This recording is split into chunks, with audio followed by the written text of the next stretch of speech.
First, we only build in 1 5-minute break across the 3 hours, so if you have to get up and use the restroom, just get up and use the restroom. The restrooms are out the door, 180 degrees to the right. We have 3 sessions. We have a keynote speaker, we have a public agency panel, an industry panel, followed by closing remarks by 2 county supervisors. But let me get started. I'm Mike Becker. I'm the planning director at Santa Barbara County Association of Governments. If you don't know what SBCAG is, we are the regional planning agency. We're primarily tasked with transportation planning and programming, but we do have other roles as well. SBCAG is currently working with the region's jurisdictions to see if a regional solution makes sense for scooters, and this summit is part of that process. Earlier this week, I was in San Diego and I took an Uber ride. As always, I was chatting up the driver, which is typically the easiest way to get information out of the otherwise secretive company. But one thing I learned stood out. The driver mentioned that it's no longer worthwhile to work in downtown San Diego. I learned that much of the transportation network companies, that's the Ubers and Lyfts, their work in downtown San Diego was short trips, and that has dried up due to scooters and bikes. And just this week, Uber reported that their bike share and scooter share in the city of Sacramento, the number of trips provided, has surpassed that of their core business of providing trips in cars. So in a short amount of time, the scooters and bikes, the shared kind, are changing the way people make short trips. And please allow me to offer my opinion. We are in the midst of a fundamental shift in transportation. Until recently, there have been no significant advances in transportation in roughly the last 70 years. Uber and Lyft came and shook up transportation a few years ago. Bike share came along, and now we have scooters. We had adapted to a paradigm that resulted in comfort and complacency in transportation. We are now being forced to change. For many, change is uncomfortable. At some point early in my career, somebody told me that the most difficult thing to change is the status quo, no matter what the status quo is. Despite a whole bunch of scrutiny throughout my career, I found that is a true statement. And I just wanted to say, don't think that scooters will be the last thing. They will not be. I want to thank you for coming. We have people in the audience from San Diego to San Luis Obispo and every county in between. And we did not even make an effort to advertise this out of Santa Barbara County. Kent Epperson and I worked together to line up a good program. As I mentioned, we will have a keynote presentation, a public agency panel, an industry panel, and that's followed by closing remarks by Supervisors Hart and Hartman. So if you look at that, we will learn from the practitioners, from the providers, and from the policymakers. I would like to turn it over to Ken Epperson, and I'll be back to introduce our keynote speaker.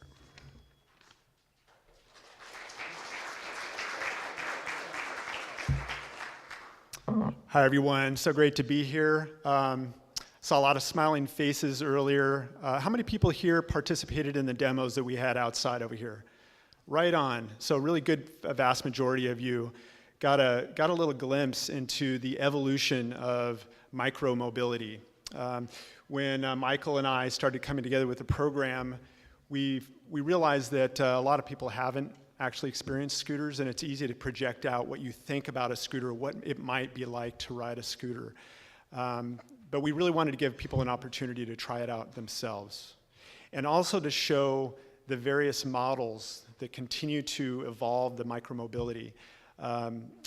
Seeing the Ojo electric scooter out there, which is kind of more like a Vespa in some ways. The clever 3-wheeled type of device. We didn't have that out there to demo today, unfortunately, but there's a video that you'll see that shows what that scooter looks like. So I hope you guys enjoyed that. The thing I really wanted to convey to everyone here is that this is a rapidly evolving industry. So as we think about micromobility, if we can get away from this visual of what scooters are like today, I think it will really lend itself to a better discussion about what we want it to be, because the industry will respond to what we want, because it's all about making dollars here, and if we are voting with our dollars and we like what we see, then they're going to create a product that will work for our community. So keep that in mind during the discussions. See, I just wanted to quickly show the results of the survey. When those of you that registered for this event, there was a little survey, and I thought it would be interesting to set the context of people's views before this summit.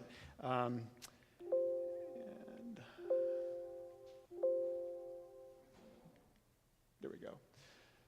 So you can see this is kind of the opinions of folks. A lot of people, most people had actually ridden a scooter, which I was a little surprised about.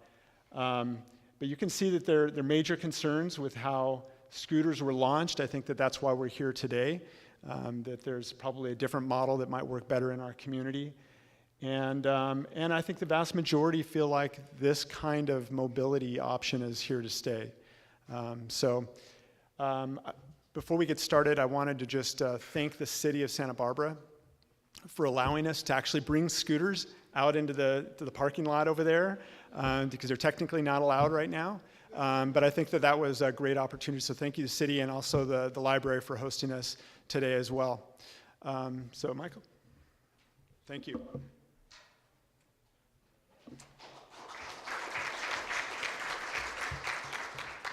Thank you. When given the task of organizing this event, I thought of one individual to provide the keynote. In my opinion, there is not a better person in this country to speak on the topic. I figured I would start at the top of my search, and I reached out to Francie. Fortunately, my search ended there. Francie Stephan is the Director of Mobility for the City of Santa Monica. The scooter disruption began in Santa Monica, and Francie has been front and center since the beginning.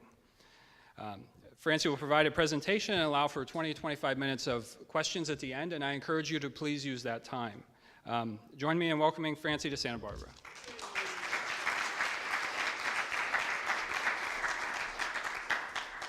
Good afternoon. It's lovely to be here. It's lovely to be in Santa Barbara. And I'm happy to talk, oh no, there's Clever. I'm happy to talk to you about a topic that I talk about every day, everywhere I go, at home and at work. Because it's of interest to everyone, right? Regardless of whether you're a practitioner or an industry person or what your position is, it's of interest to many people in our communities. So it's definitely something that's worth our policy attention and our work daily. So a lot of people wonder, well, Santa Monica, why did you do this? Why didn't you just set strong regulations and put this problem at bay? Why did you allow this kind of trouble into your portfolio? And I have to say, it really goes down to a couple of different reasons. Let's see. Middle button. Oh, there it is. One is that when we're looking at our GHG emissions as a community, we recently modeled and realized that we'd made a lot of advances in our building stock, but our transportation sector was now 64% of our local emissions, which is really, really it's a huge percentage, and it's a big wake-up call. It was a big wake-up call for us. We had last modeled it at around 40%. And we've all been reading that the time to make radical change to avoid the fairly significant changes predicted with climate change and certainly sea level rise for coastal communities like ours, that time is waning. And I know that's a big downer, but I think it's a reality check to why a city or a jurisdiction might take some risks if they think something has some potential to stem the issues that we're dealing with. And we also know that in spite of our best efforts, and Santa Barbara is a progressive community, Santa Monica is a progressive community, that we still have, we are the traffic that we are trying to get rid of on a daily basis. We often blame employees, we blame others coming to our communities, but when you look at it, our residents are still driving for most of their trips, 68% of their trips, and we even know when we tailor that down to trips less than 3 miles, residents are still driving for 52% of those trips. Those are trips that are easily walkable, bikeable, scooter, local transit, so there's lots of options. And they're options that even as a small jurisdiction that we have control over. So it's, we are our own worst enemies in some ways, and so it was important for the city to just say, look, we've made a commitment, and we can't just bank on new technology saving us. I think there's a rhetoric out there that If we just allow the wizards to do their work and allow them to figure out the new technology changes, it will all be fine. Once we have connected electric vehicles, it will all go away. Some of it will. We probably will see improvements in GHG emission reduction. But the other big issue in our communities is growth of population, increases in vehicle miles traveled, and what do we always struggle with? Well, the congestion. Where's everyone going to go? How does everyone fit on our roads? And we have a fundamental geometry problem, which is that if we all continue to drag 2,000 pounds of steel with us wherever we go, fewer of us can get where we need to go. If we can make some smarter choices and put ourselves in smaller vehicles or find other solutions, we actually will all have greater access. As our CEO of our local Metropolitan Transit Agency says, you know, it can be uncomfortable to think about having to make these changes, but doing nothing is not an option. So we as a city have some pretty lofty goals. We have a goal to cap our vehicle trips citywide at 2009 levels. We want to do that by increasing the bike trips, increasing the walk trips, and making pretty significant dent in our commuter mode share towards transit. We also have, you know, one of the biggest reasons people are not walking and biking more is the concern for their own safety, so we've also made a commitment to be Vision Zero by 2026. Around these issues, we've made a big effort in creating more bike lanes, creating more protected facilities, having support facilities like bike centers, and encouragement activities like open streets events. We've put in pedestrian facilities to raise awareness, to make drivers a little bit more aware when pedestrians are present, and also to just make walking a wonderful and delightful experience in our core areas.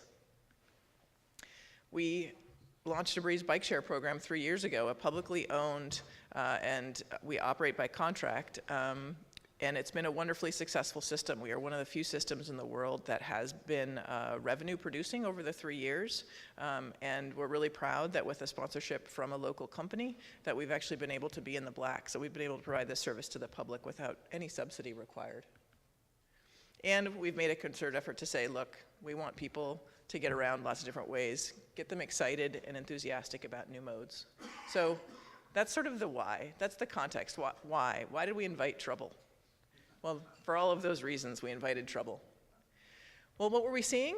Well, my gosh, it is amazing how fast people started riding these things. They started showing up in September of 2017, and it started small. There were a few here and there, and then one day you'd see another wave, and the next day you'd see some more. And it was, I have never in my professional career seen a device picked up so quickly by so many people. That was kind of wonderful and delightful to see. But we also saw this, which was a huge proliferation, too many of them just dwelling on the streets, being knocked down, being a blockage of ADA path of travel. So it was sort of best of times, worst of times. We also saw a lot of users just not knowing what to do to keep themselves safe. It really, you know, these are people of really good balance, I've realized. It's sort of a balance test. For those of you that have ridden many times, the guy that's holding his hand, his cell phone in his hand, is really has got some seriously good skills there. So we were seeing some pretty bad behaviors. We were starting to get a flood of calls saying, you know, as being someone, you know, someone said things to me as they rode by on their scooter as I was walking on the sidewalk that I don't think were appropriate. I felt uncomfortable. I felt like I was in danger, and we saw collisions increasing. So you know, real concerns. Complaints, as I mentioned, about safety and rider behavior. But, you know, with time, too, we also started to see the flip side of that, which is, wow, this really opened up some options for me. This really created some flexibility in my schedule. It made transit more of an option for me. It made a lot of my choices a little bit more flexible, and I didn't have to hail that TNC, that Uber or Lyft. I could take one of these devices. So what do we do? So there we were, this was early 2018. We didn't have any way to permit these things really in the right way.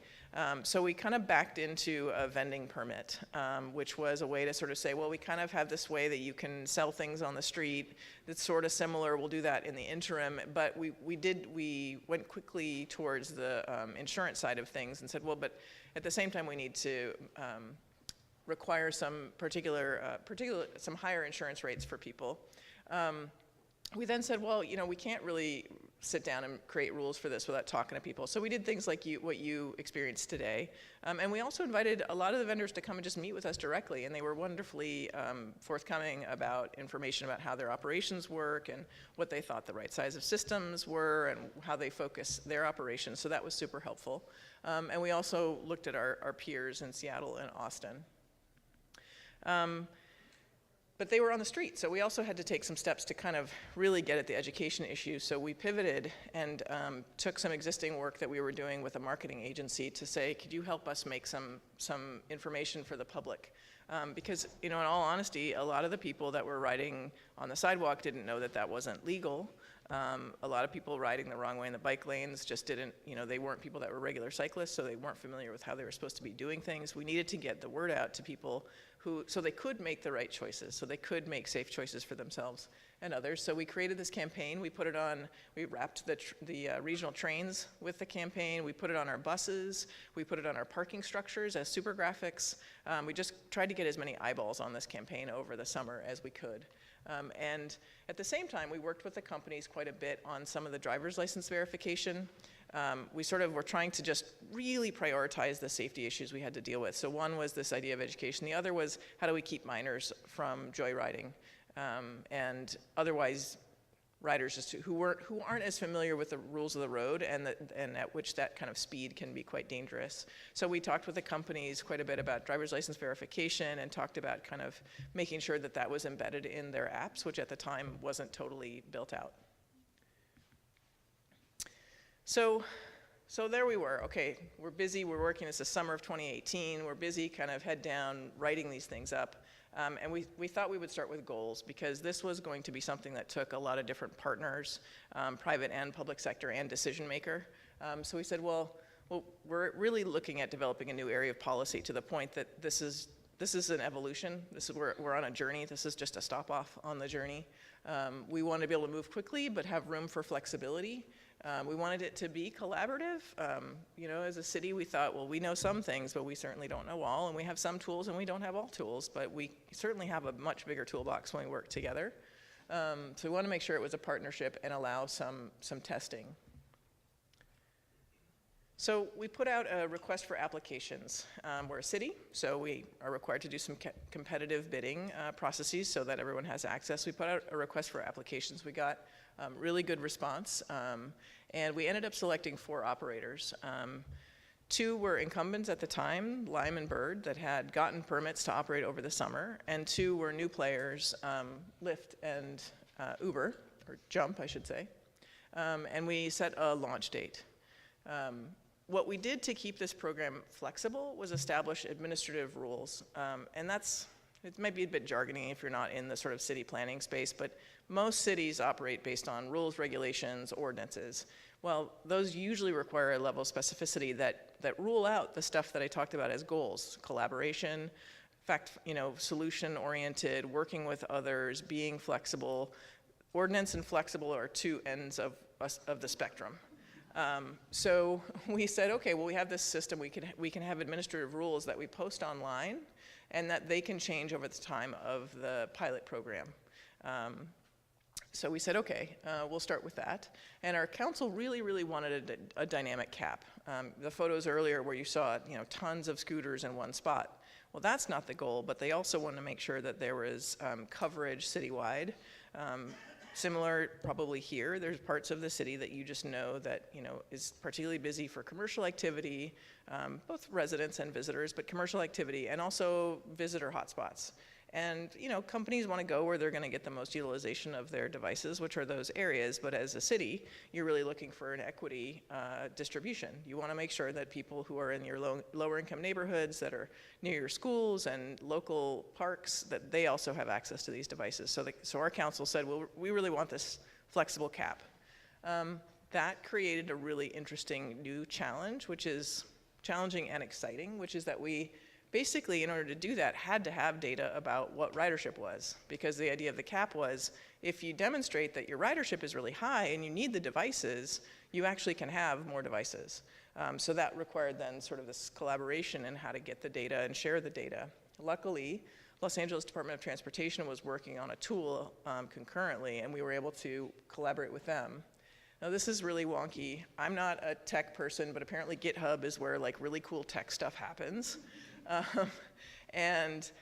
Basically on GitHub, there was this highly transparent creation of a specifications tool that gave every company the same playing field, an even playing field to provide their data and for cities to ingest the data, which works better for everyone really. Like, you know, it creates a sort of a commons where operator data can come in, cities can process that data and understand what the numbers are, and then eventually, over time, we can onboard other devices onto it.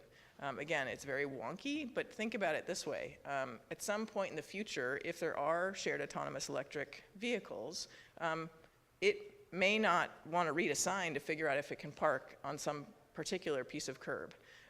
And so what this specifications tool does is set up an infrastructure that is brand new that would enable that car at some point in the future to ask the question to the cloud and get an answer back in real time.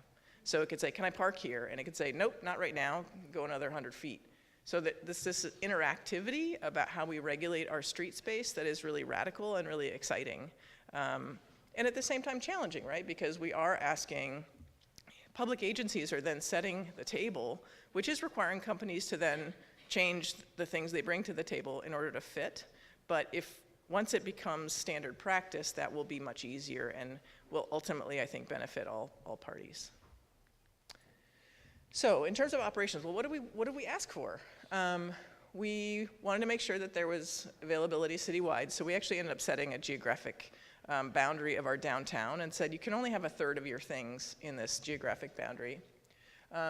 We wanted to, you know, companies are working in the public right-of-way, but they're also responsible for their things. And so we felt it was very important to be explicit about the fact that there needed to be ground operations, that the city could not be held responsible for the operations of this private system in the public right-of-way. And so there had to be, you know, rebalancing, cleanup throughout most of the business hours of the day. That customer service had to go directly to the companies. I mean, it's not for the city to take customer calls about these types of devices that are about, you know, checking out, data, availability, those kinds of things need to go to the companies, so that was an important piece of it. And also making sure we got information about what was happening in terms of incidents. There were some incidents we would hear about, but we also wanted to know what the companies were hearing about so we could be a little bit proactive about how to fix them. In terms of safety, I talked a little bit about the driver's license verification. We also, because we, like you, have big events, the LA Marathon is coming, we have big film events, we needed to have special event protocols when our police and fire department need really different, they might need areas cleared out, and so there had to be an agreement that areas would be cleared out when that was happening. To provide safety info regularly to the users and to provide helmet availability. In terms of parking, this is a work in progress. This one is definitely a work in progress. But you know, maintaining minimum ADA path of travel, that's something that's a big deal for cities, and it was something that we wanted to impress upon the companies, that it was partly their responsibility to make sure that happened. We weren't going to follow throughout the whole city, constantly combing to make sure ADA path of travel was maintained. Staying at a bus stop so that the bus doors don't open, and then you sort of are supposed to get out right into a giant pile of scooters and bikes. The right to impound if we needed to, and that devices shouldn't be sitting there. The city has no interest in devices just dwelling in the public right-of-way for the sake of dwelling there. If they're not being used, they should be moved. If they're not functioning, they should be removed and repaired, many things like that. And then also maintaining clearances for private property access. The other piece of this was making sure, you know, because this was a risk, and there are plenty of, you know, there are plenty of people in our community that think that the scooters are not a good thing, that think it's not the right move to work with them. However, and so for those people, we felt it was important that it also not be something that is a burden on the public tax roll. So we did create cost recovery fees for the program. We knew we would need a full-time program oversight person, and we'd also need a code enforcement person, so we calculated that and passed those on as fees. Also, like outdoor dining, restaurants that use outdoor dining in the public right-of-way pay a fee to use public land for commercial purposes, so we established fees for that as well that we've then folded into an investment in green bike lanes. So we turned around and just painted a lot of our bike lanes green so that we'd increase visibility and safety for people on the street. And then there's the miscellaneous in and out. And this is, this has been very interesting because, for all of our best efforts, we tried to calculate what we thought it would be, and it's, some of the categories have been the same, but a lot of new things have come up. I mean, I think it's been, it's been a learning exercise, and it's certainly been something that we reflect on. And there have been things we didn't predict as expenditures. But, it's been, we're tracking it, and that's why it's a pilot. So I mentioned that we have a dedicated code enforcement officer and a dedicated program oversight person. And the purpose of that is to provide eyes and ears on the street. So the code enforcement officer is out in the field responding to complaints, providing a kind of middle ground between the dyed-in-the-wool believers and lovers of the systems and the people that want them to go away. Something that says, okay, here's what the middle ground is. Here's what it really looks like out there on a daily basis if you look at it more neutrally. She also responds to issues that are called in by the public that are legitimate and need to have citations issued or have devices impounded. One thing we did learn that in spite of the appeal of being able to say, okay, well, if that's a problem, we'll just take it away, is that cities aren't set up to take away hundreds of these things. We don't have vehicles to do it. In fact, as we try to be responsible citizens and make our vehicles smaller and more electric, we have even less space in our public vehicle fleet to do that. And we don't have anywhere to store them. And once we are storing them, we're responsible for their security and for being able to give them back to the owner. So that's actually been much harder than I would have expected. We also meet with the operators monthly. The program operator has made the world's most colorful spreadsheet with 57 different categories and a sort of rating of the compliance with the different requirements of the administrative rules and regulations. And then he takes the column for each company, meets with the company that month and tells them, look, I see that your maintenance is going well, but your balancing is a little bit off, or I see that you're really concentrated in downtown, could you move them out? We got a complaint about your device is going too fast on the beach path, things like that. So they sit down and they talk about it, and that provides a kind of real regular check-in as the backbone of the collaboration between the companies and the city. And then, as I mentioned, the enforcement on the street. So these are some of our expanded facilities, buffered bike lanes, green bike lanes, some of the things that we've been putting in. This has been another really big push, and this is what's been a little bit more surprising, is I think the amount of energy it's taking to keep things safe on our beach path. As you have as well, a lovely path that goes along the ocean. It's the place everyone wants to go. If you're on a scooter, why wouldn't you want to go there? It's really wonderful. However, they're space limited, and expanding them is very hard and costly, and when it's really busy in the summer, as much as we wanted to facilitate people having a wonderful experience in our city, and we did, we couldn't accommodate the number of people that wanted to be on these devices on the beach path safely.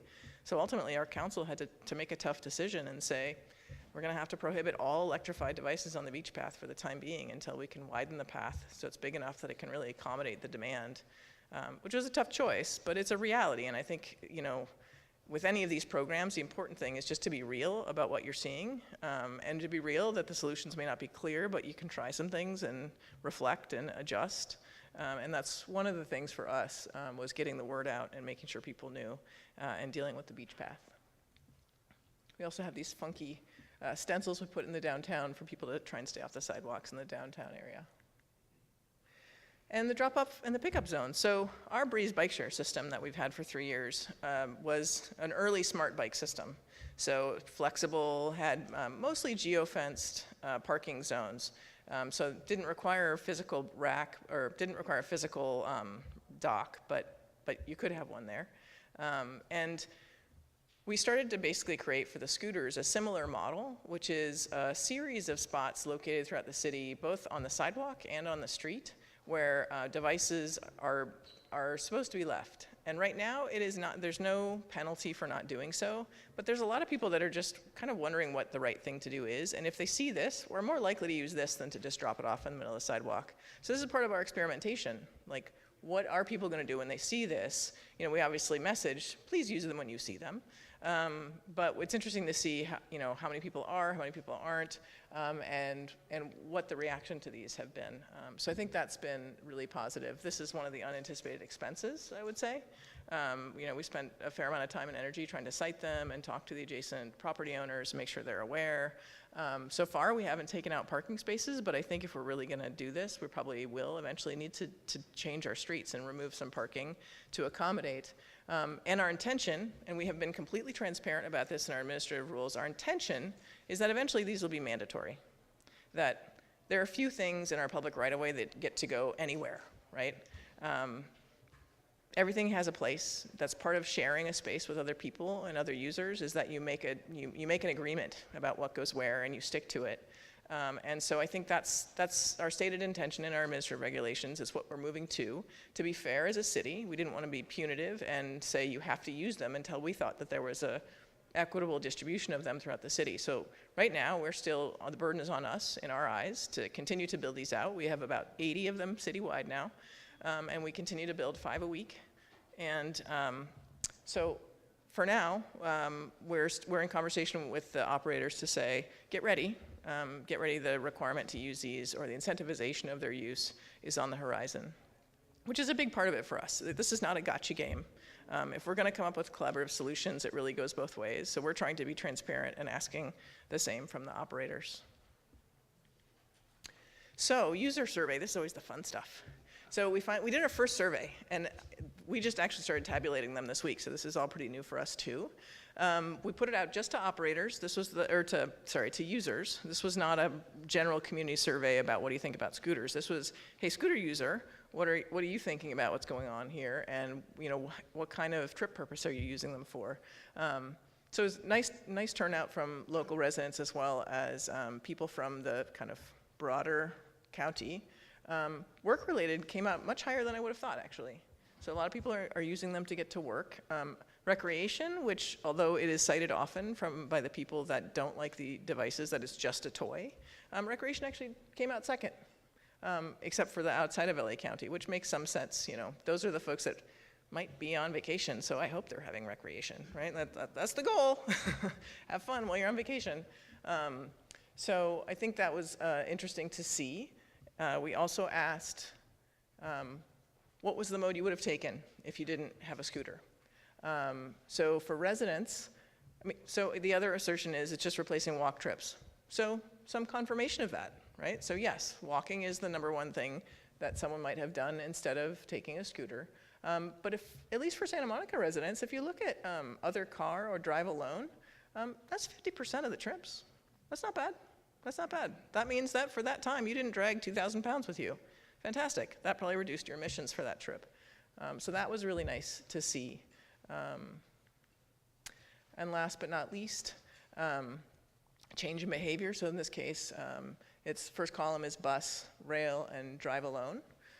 So you do see, not a ton of change in the transit behavior. I think if you look at sort of your regular users, your Santa Monicans and your LA County folks.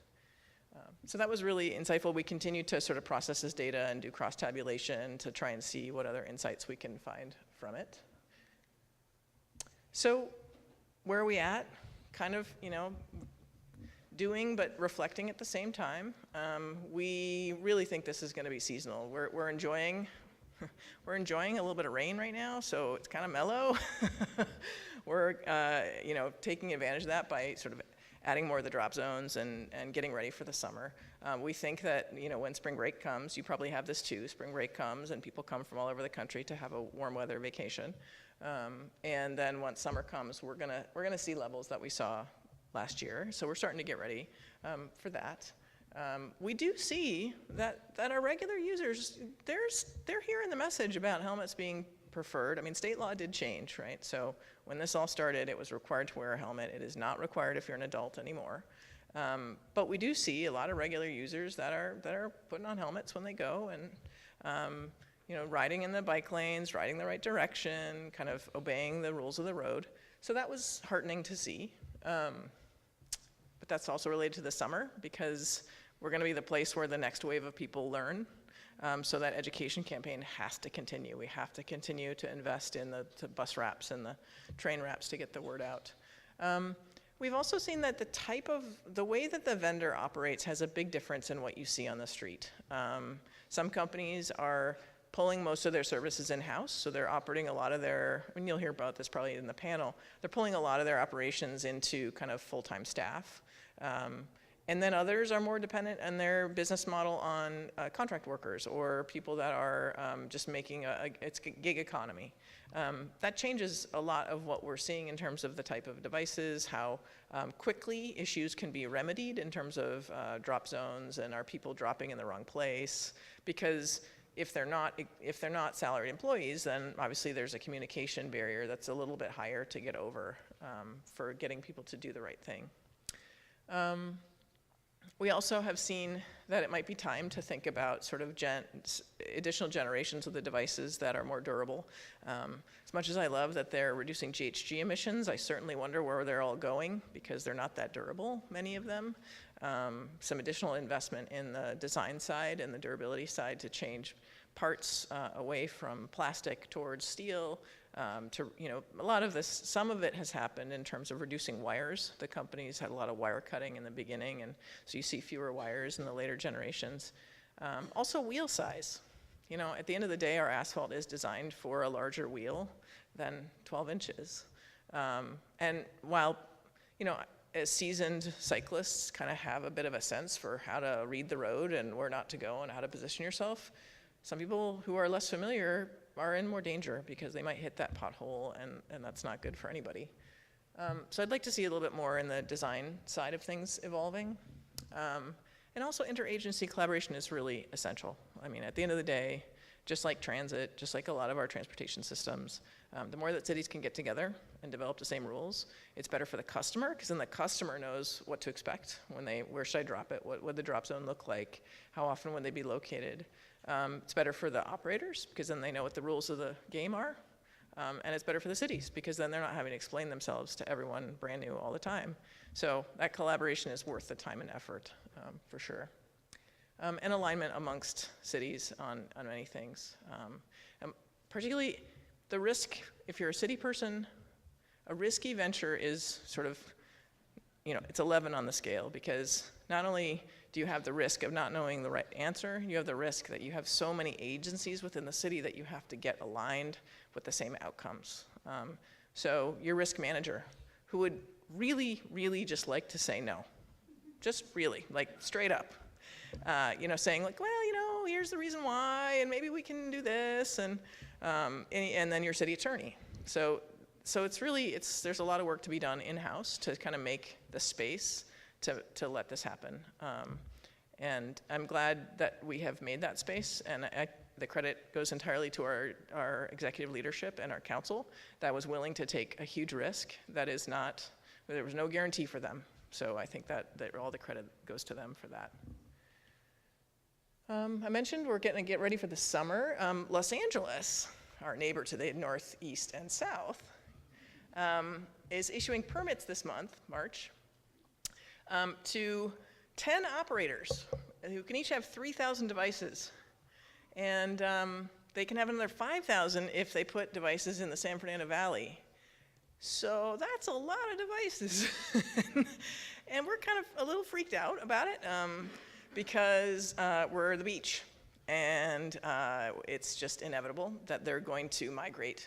Even with the best of intentions, the users will be migrating them towards our city, and so we're busy figuring out what to do about that. And LA DOT has been really helpful in trying to kind of collaborate on messaging and what's expected with that. But it's real, and that's part of the interagency collaboration. You got to talk about it, because your boundaries things are going to happen in your boundary areas that you got to deal with. I mentioned the impounding being a challenge, parking and drop zone. And longer-term approaches, and then the evolution of MDS, which is very, very wonky, but very, very exciting. So hopefully you guys can talk about it more in your panel later. And that's it for me. Look forward to questions and hearing what you guys are thinking about.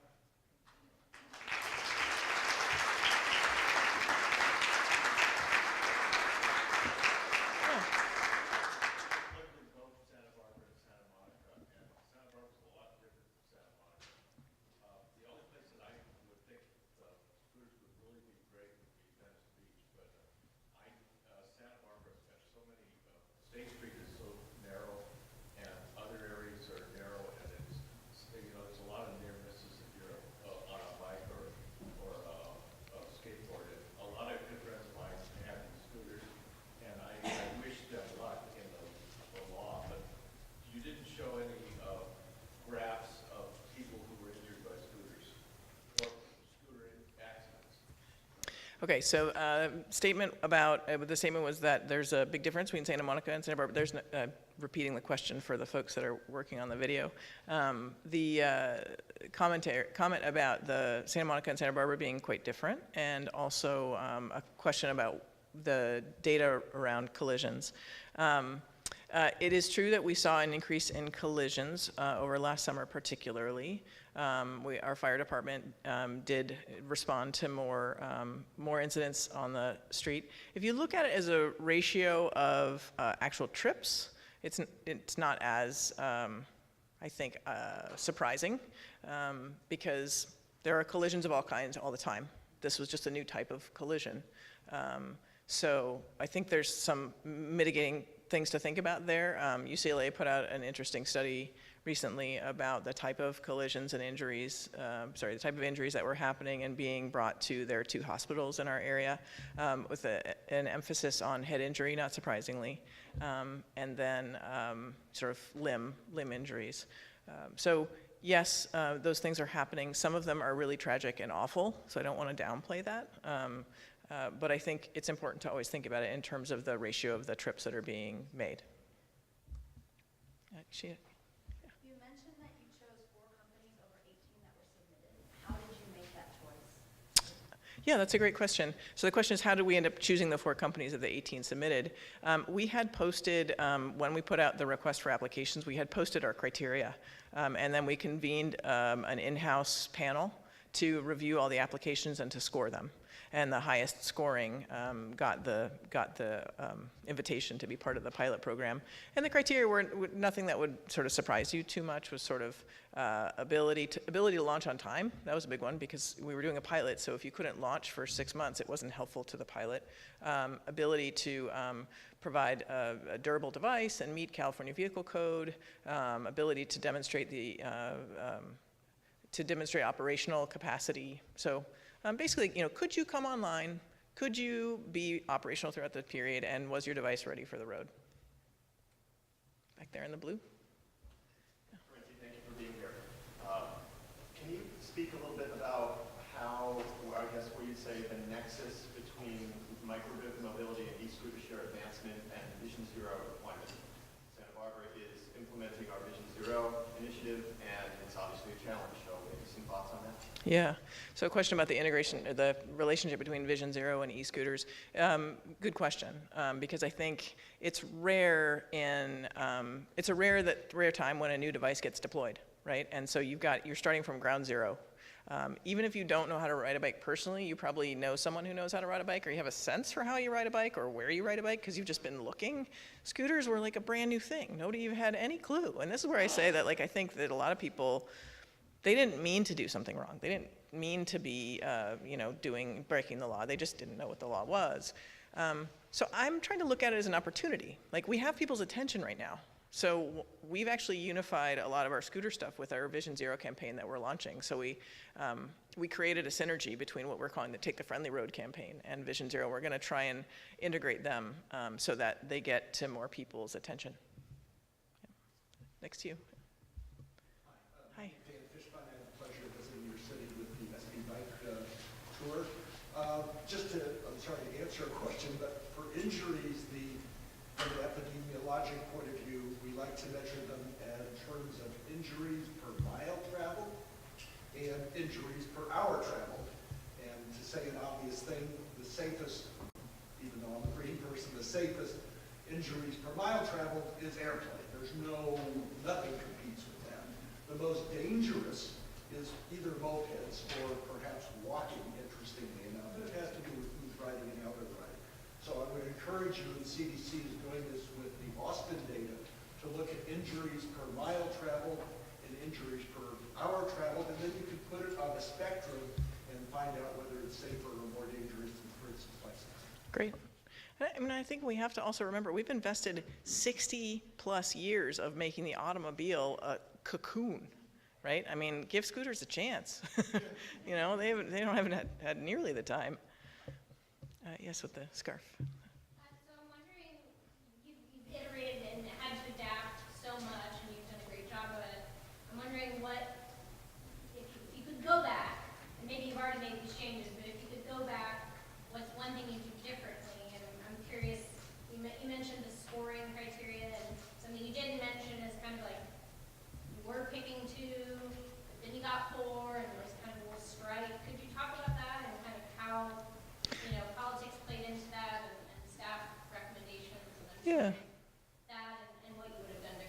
Yeah, so the question is kind of looking back, what if we could do it all over again?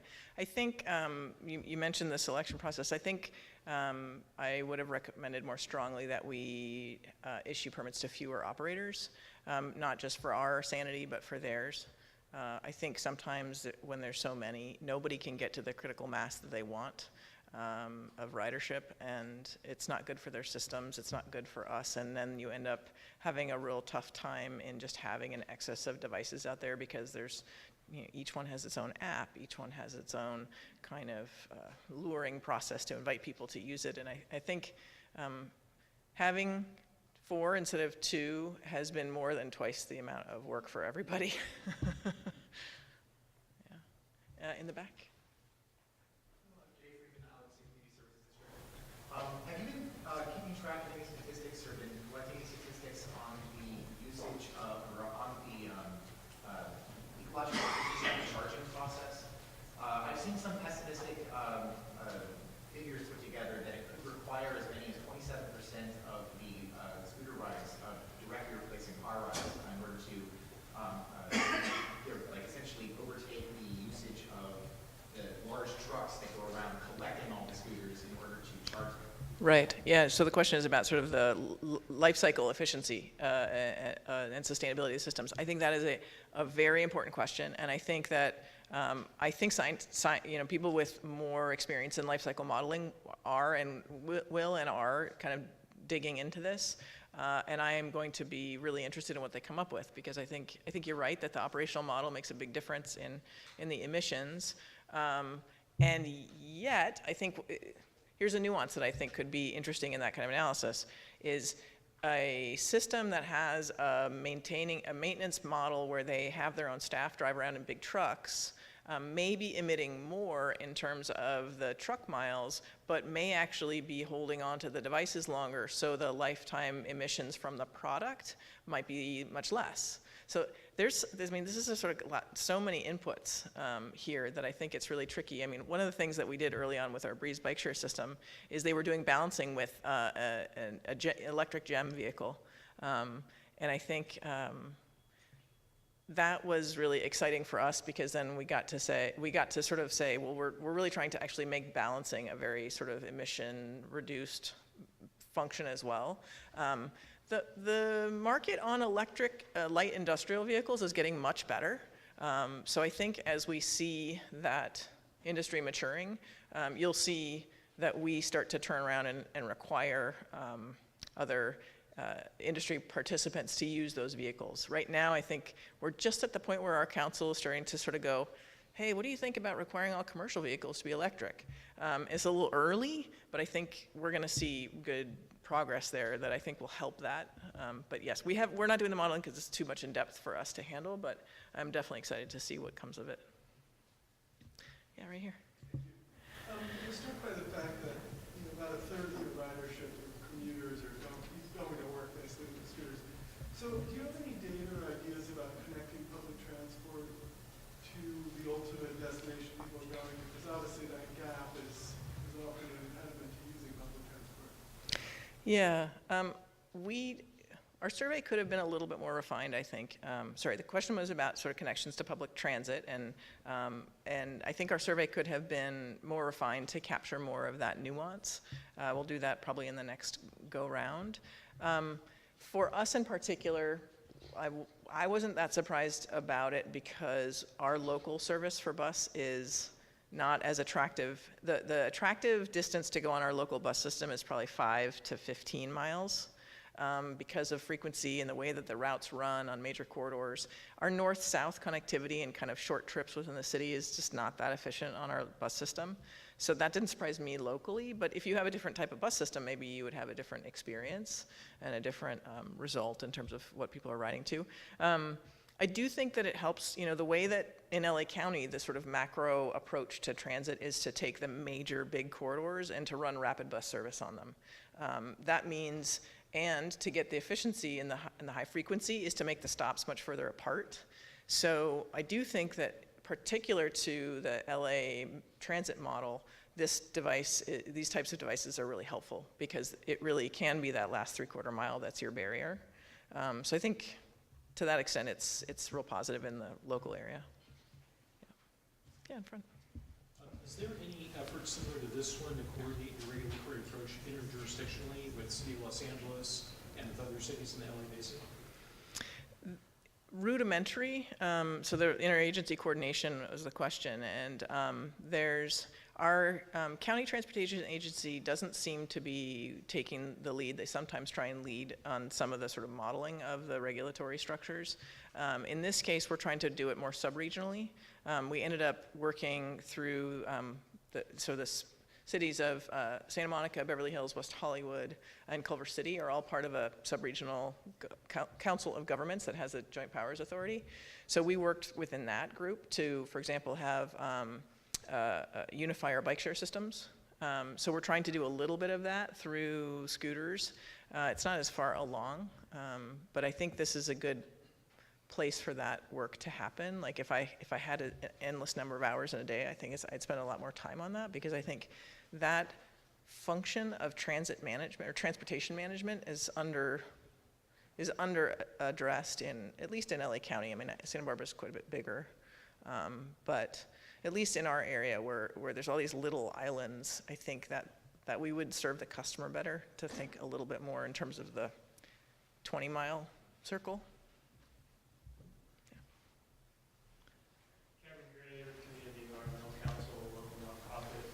So I know just enough about it to probably be dangerous.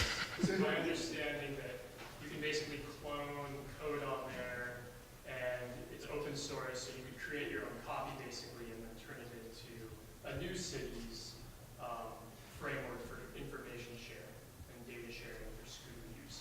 Have you seen any cities do that? Do you know any cities that have taken that LA model on GitHub and repurposed it for their own use?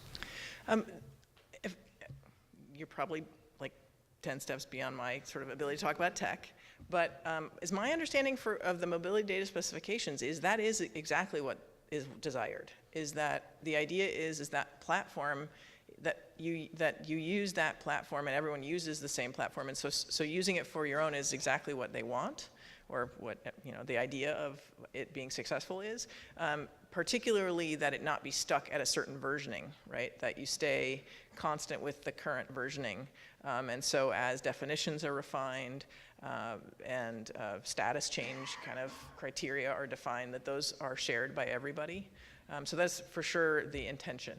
And that's partly why it's very democratic. It's very, I don't know, it's kind of interesting, I think. There are some questions in the back. Yeah. Also, you're right. Everyone's looking at the mental health benefits. Okay, you talk about how rapidly this kind of people become. There's got to be some underlying element in terms of what motivates people. We talk about the safety concerns. We don't talk about the obesity issues we've had, the mental health issues we have. We've got more focused on safety, but then we become lethargic and just sitting down in the car. So, is there anyone looking at this as a benefit, public health benefit, actually, of being able to be outside more and generate more into lifestyle? Yeah, the question is sort of, is anyone really looking at the total well-being and health and wellness aspects? And some people are. I mean, I know Transportation Research Board is actually sponsoring a transportation and public health conference this December. Transportation Research Board is like the ultimate. It's National Science Foundation, detailed research on issues around transportation. So this is their first time kind of saying, oh yeah, that's really related. So I think there is increasing growth of that work. At the County of Los Angeles, the nice thing is the county, public health sometimes has different jurisdictional overlaps than cities do. The nice thing is LA County Public Health and LA County Planning are the same jurisdiction, so they're working a lot together on issues of health and transportation. Similarly, some similar agreements going on in San Francisco.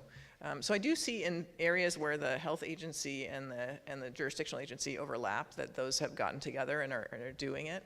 And yes, I think there is, I can't cite a ton off the top of my head, but I think there is certainly increasing research about kind of social connections and health.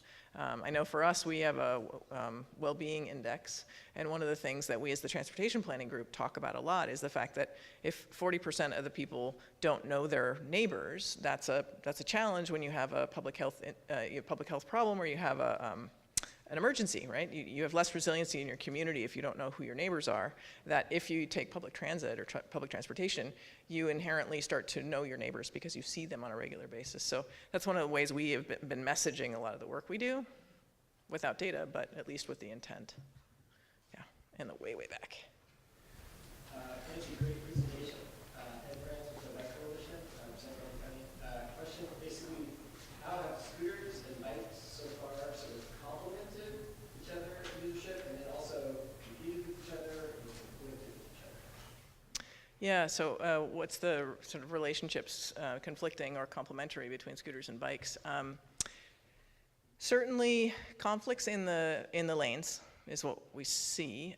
Now, not a lot in the way of data around or collision information. Not seeing a ton of reported incidents that happen where a scooter and a bike kind of manage to get in each other's way to damage or injury. You know, I can say, you know, we see that people seem to find the barrier to entry of a scooter a little bit lower than a bike in a lot of ways. I don't know if it's the seat. I'm like, I don't know, maybe people don't want to sit down on things. I don't know. But it's observationally pretty consistent the whole time they've been operating is somehow people just gravitate to the scooters. So we're kind of keeping our eye on that. Like, what does that really mean? And who's preferring which and why? And we don't have our hands around it yet. And it is interesting. I mean, I think we have a lot of work to do there. I don't know. I think it's going to be interesting to sort of ask those questions and try and collect that data to find out what's going on. And then also the similarity between pedal versus e-assist bike. Why are people choosing one or the other, and what are the factors at play? Don't know yet. Yeah. We have time for one more question. Okay. There. Thanks for your presentation. I'm a graduate student from UC Irvine, so I'm just wondering, is there any collaboration currently going on with other cities like Venice Beach, Culver City, or other cities in Orange County? Yeah, we have a lot of, the West Side City Council of Government transportation staff have a call every month where we talk about these issues and kind of what we're doing. Our pilots the beautiful thing about public life is that, you know, like, plagiarism is encouraged. You know, like, save as what Culver City did. So we talk a lot just to help each other out, and unless we have a reason to change it, we tend to kind of use the best practice that someone's already tried. So yes, in that sense, and actually we get more calls on a daily basis today from other cities looking for advice than we can handle. And it's too bad. We'd like to help everybody, but we can't take them all. So yeah, I mean, I think the good news is people are reaching out and they're trying to kind of find the best practices from other places for sure. Good. Well, thank you. It's been lovely to be here.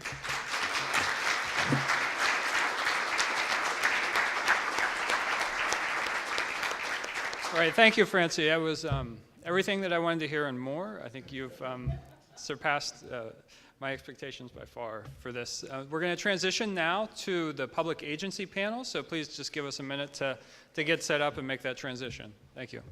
Thank you, Francie.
Coming. My name is Margie Kern. I'm the Executive Director of Santa Barbara County Association of Governments. And I really find that this is such an exciting time. I think Mike mentioned earlier that it's been like 70 years of using the same modes of transportation that we've been used to. And I was thinking about it, I was thinking about Uber and Lyft. 5 years ago, maybe a little longer, but we'd never even heard of Uber and Lyft. And I'm just curious, how many in the audience have an Uber or Lyft app on their phones? I think I have both. I think, look, 100%. Would you have even thought you would take an Uber and Lyft like 5 years ago? Probably not. So things are evolving. We have some new opportunities, some new ways of doing business, and it's kind of making transportation sexy, don't you think? I feel like I'm proud to be of this, in this field. So yes, I've been in this field a long time. So yes, finally we made it. So this is really exciting. Thank you, Francie. I think you are the ideal person to come, and I know you obviously are a very busy person, and for you to come up to Santa Barbara and help us out, I think is a great start to our discussion. And then yes, thank you. Thank you to Francie again. And then, when we started this discussion here locally, I saw some things happening. We have what a great test pilot here. We have folks that are working with scooters and working with the companies and trying to make it work and living and learning, probably a lot. We have City of Carpinteria and Goleta that, have said, no, we're going to wait and see. And Santa Barbara had the real life experience of getting dumped on. So, so the gamut is here. So let's learn from these folks of what are the possibilities. So then taking it to the next step is thinking, well, what can we do together? How can we learn from Santa Monica's and the other bigger cities that have done some of these things? And what can we do together to make it even better? And it may not end with scooters. What is the next thing that's coming up? I don't even know. So I find this really exciting, and I'm really glad to have you all here to hear this discussion, because this is where we learn, and this is where we can grow from here and see what we can do. So with that, we're going to talk about 4 different areas with our panel, so I'm going to be asking questions. The first, so I'll tell you what the 4 are. We're going to talk about the general status of each agency and what they're doing. Then we're going to talk about some of the safety issues that they are concerned about and they would like to see resolved. So all the scooter companies out there that are in the audience, please take notes. This is where we want to help you. We want to overcome some of these barriers and see what we can do.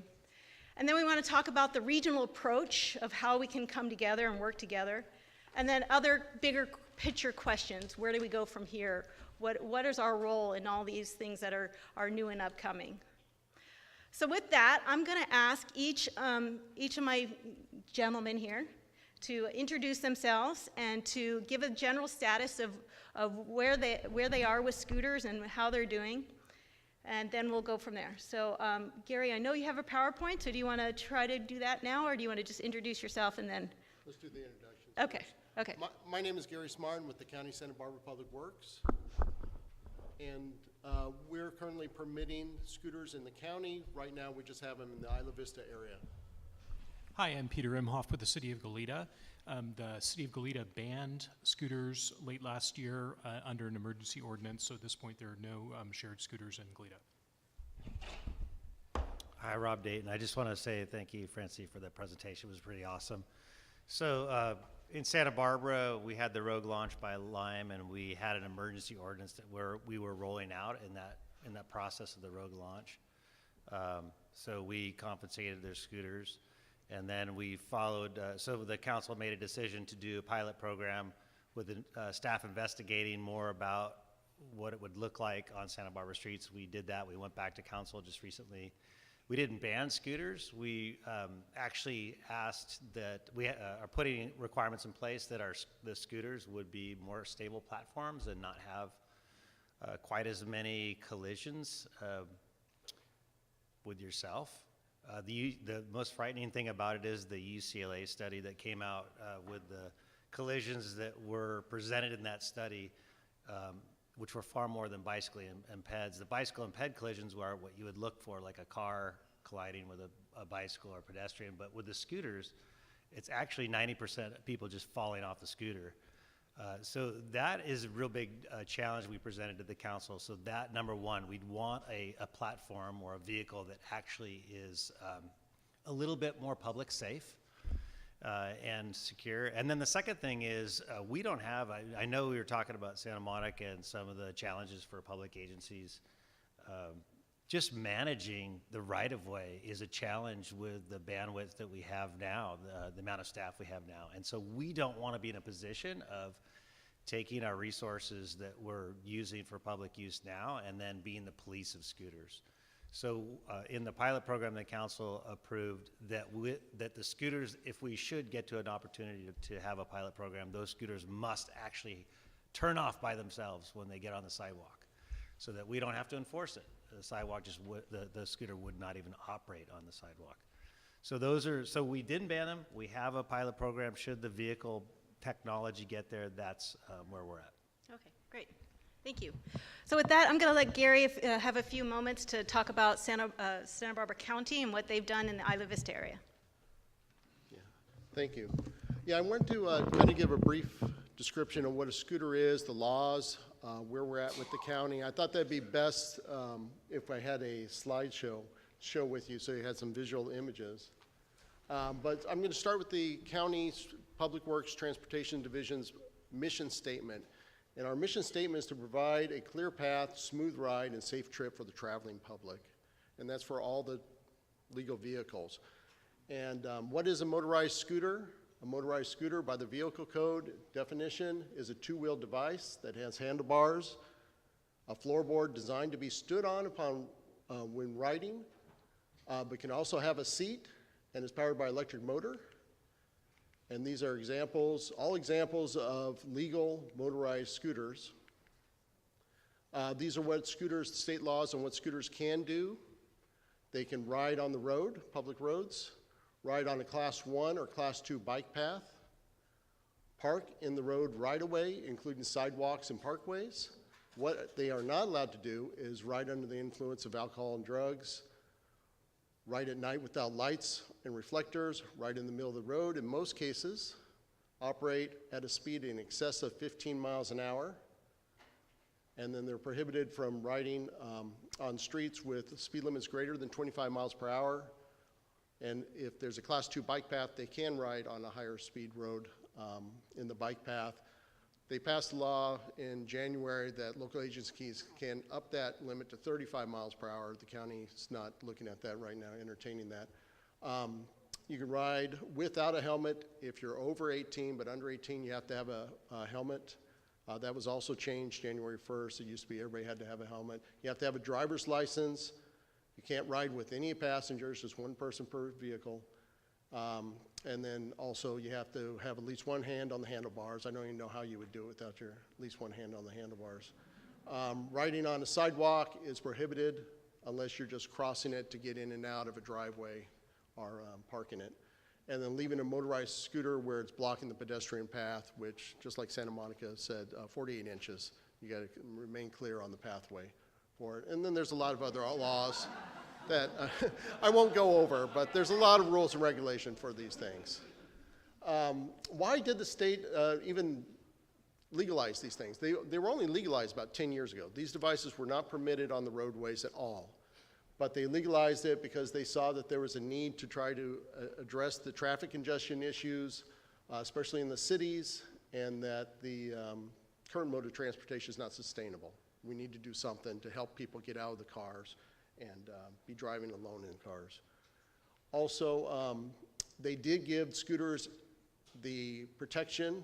Every person operating a scooter upon a roadway has all the rights and is subject to all the provisions applicable to the driver of a vehicle. So they have the same rights to the road as a vehicle does, any other vehicle, bike or car.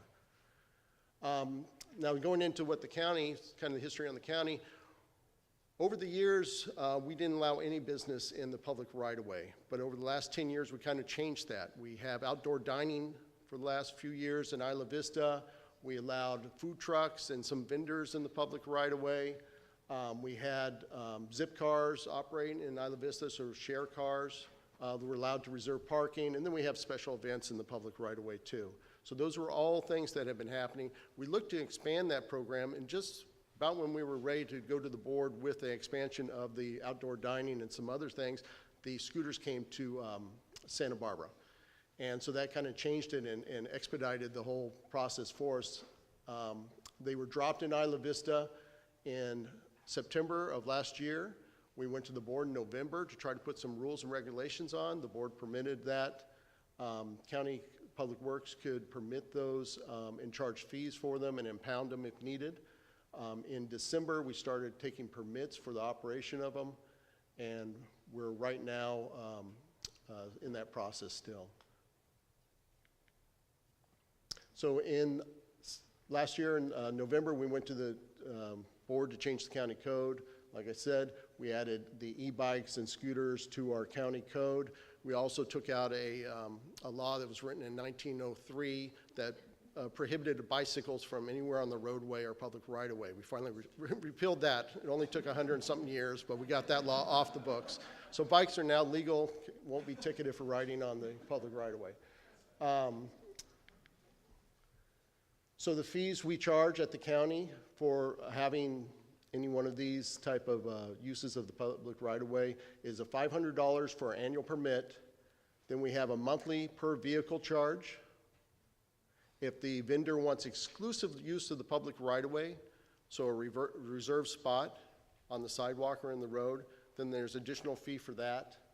And then we have an impound fee of $300.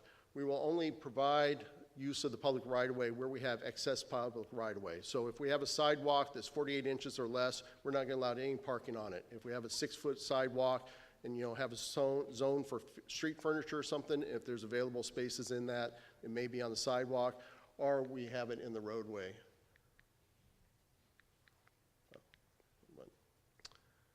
Also, we have other permit conditions. There's 24 permit conditions in total. We require insurance. We have to have a local field contact that we can call, and he will respond within 2 hours of our needs. Locations are limited to where they can deploy. Safety and nuisance issues. Also, there's grounds for suspension and penalties if those are violated.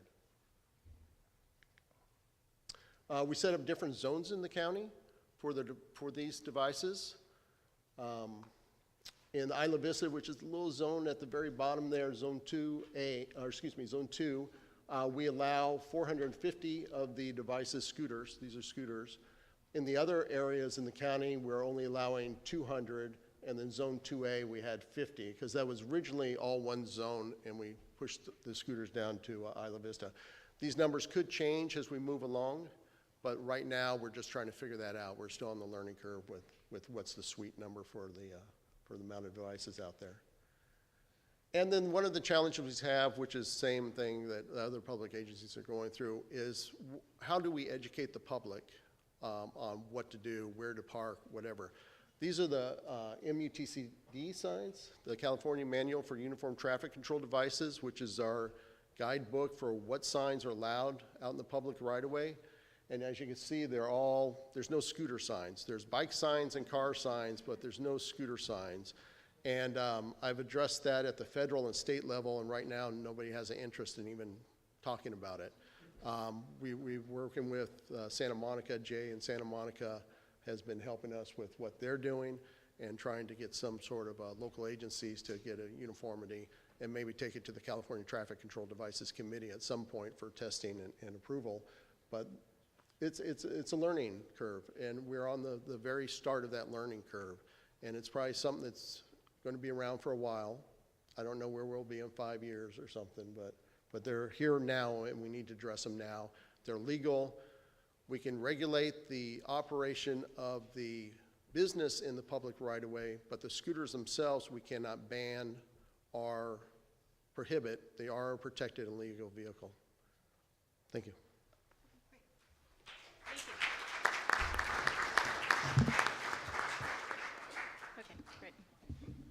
Okay, great. Thank you. I think Gary learned a lot the last year. I knew nothing about scooters. Yes, you didn't even know scooters exist, and hopefully you got to try some out earlier today too, so that was even better. So with that, we're going to move on to the safety issues. I'm going to start with Rob, because I think you have some opinions about this, Rob. Do you? I do. Yeah. So what are the safety issues that need to be addressed for scooters to be permitted in your jurisdiction? I think you have a pretty high bar. We do. I think that the challenge is, as public works officials in particular, we have a very high bar with the public and being safe. And I think that organizations like Coast really taught us some good lessons in the past 5 years with Vision Zero. It was actually Coast that brought Vision Zero to Santa Barbara. And I got to say, it was a little bit reluctant of even talking about it. I was, hey, we actually get paid to do this, so what is there to learn here? Plus, the other thing is that in American schools, well, actually across the world, we're trained in transportation and engineering. At least that's, I don't even think it's shifted yet in school. The curriculum says that, as was mentioned in Francie's presentation, there's a certain amount of collisions, death, and severe injuries that are expected per vehicle mile. Vision Zero is asking us to make that unacceptable, to say that that's unacceptable. The thing that helps me get there the most is that the airline industry, which is also mentioned by Dr. Fishbein, actually has Vision Zero. 2017 was the first year that no one died in a passenger airplane. And there's reasons for that, because if a jumbo jet goes down twice a week, you're not going to want to fly. But in America, 40,000 Americans is the same thing as dying every year is the same as a jumbo jet going down twice a week. So that's really shifted our thinking, and the council adopted Vision Zero, and I'm very, very proud of that move. And so what's really interesting is we are adjusting our lenses, and every time we talk about a project, we're constantly talking about, well, how would we do this to get to zero? That's the new discussion. So usually we're talking about options about, what's the best mobility, or what's the best way to do the landscaping. Now we're talking about, well, before we talk about anything else, what is the safest option we could do? So scooters arrive in this discussion of safety, and really, really makes you turn your head now, because, as Francie mentioned too, which is a really good point, is that with bikes and peds, if you really wanted to be safe, since they're the most vulnerable users and they're the ones that are getting hurt the most, people who are walking and biking in Santa Barbara, as a matter of fact, one of the #1 communities you're most likely to get hurt in California. We could solve that problem by saying, okay, no one bike, no one walk. Now we're done.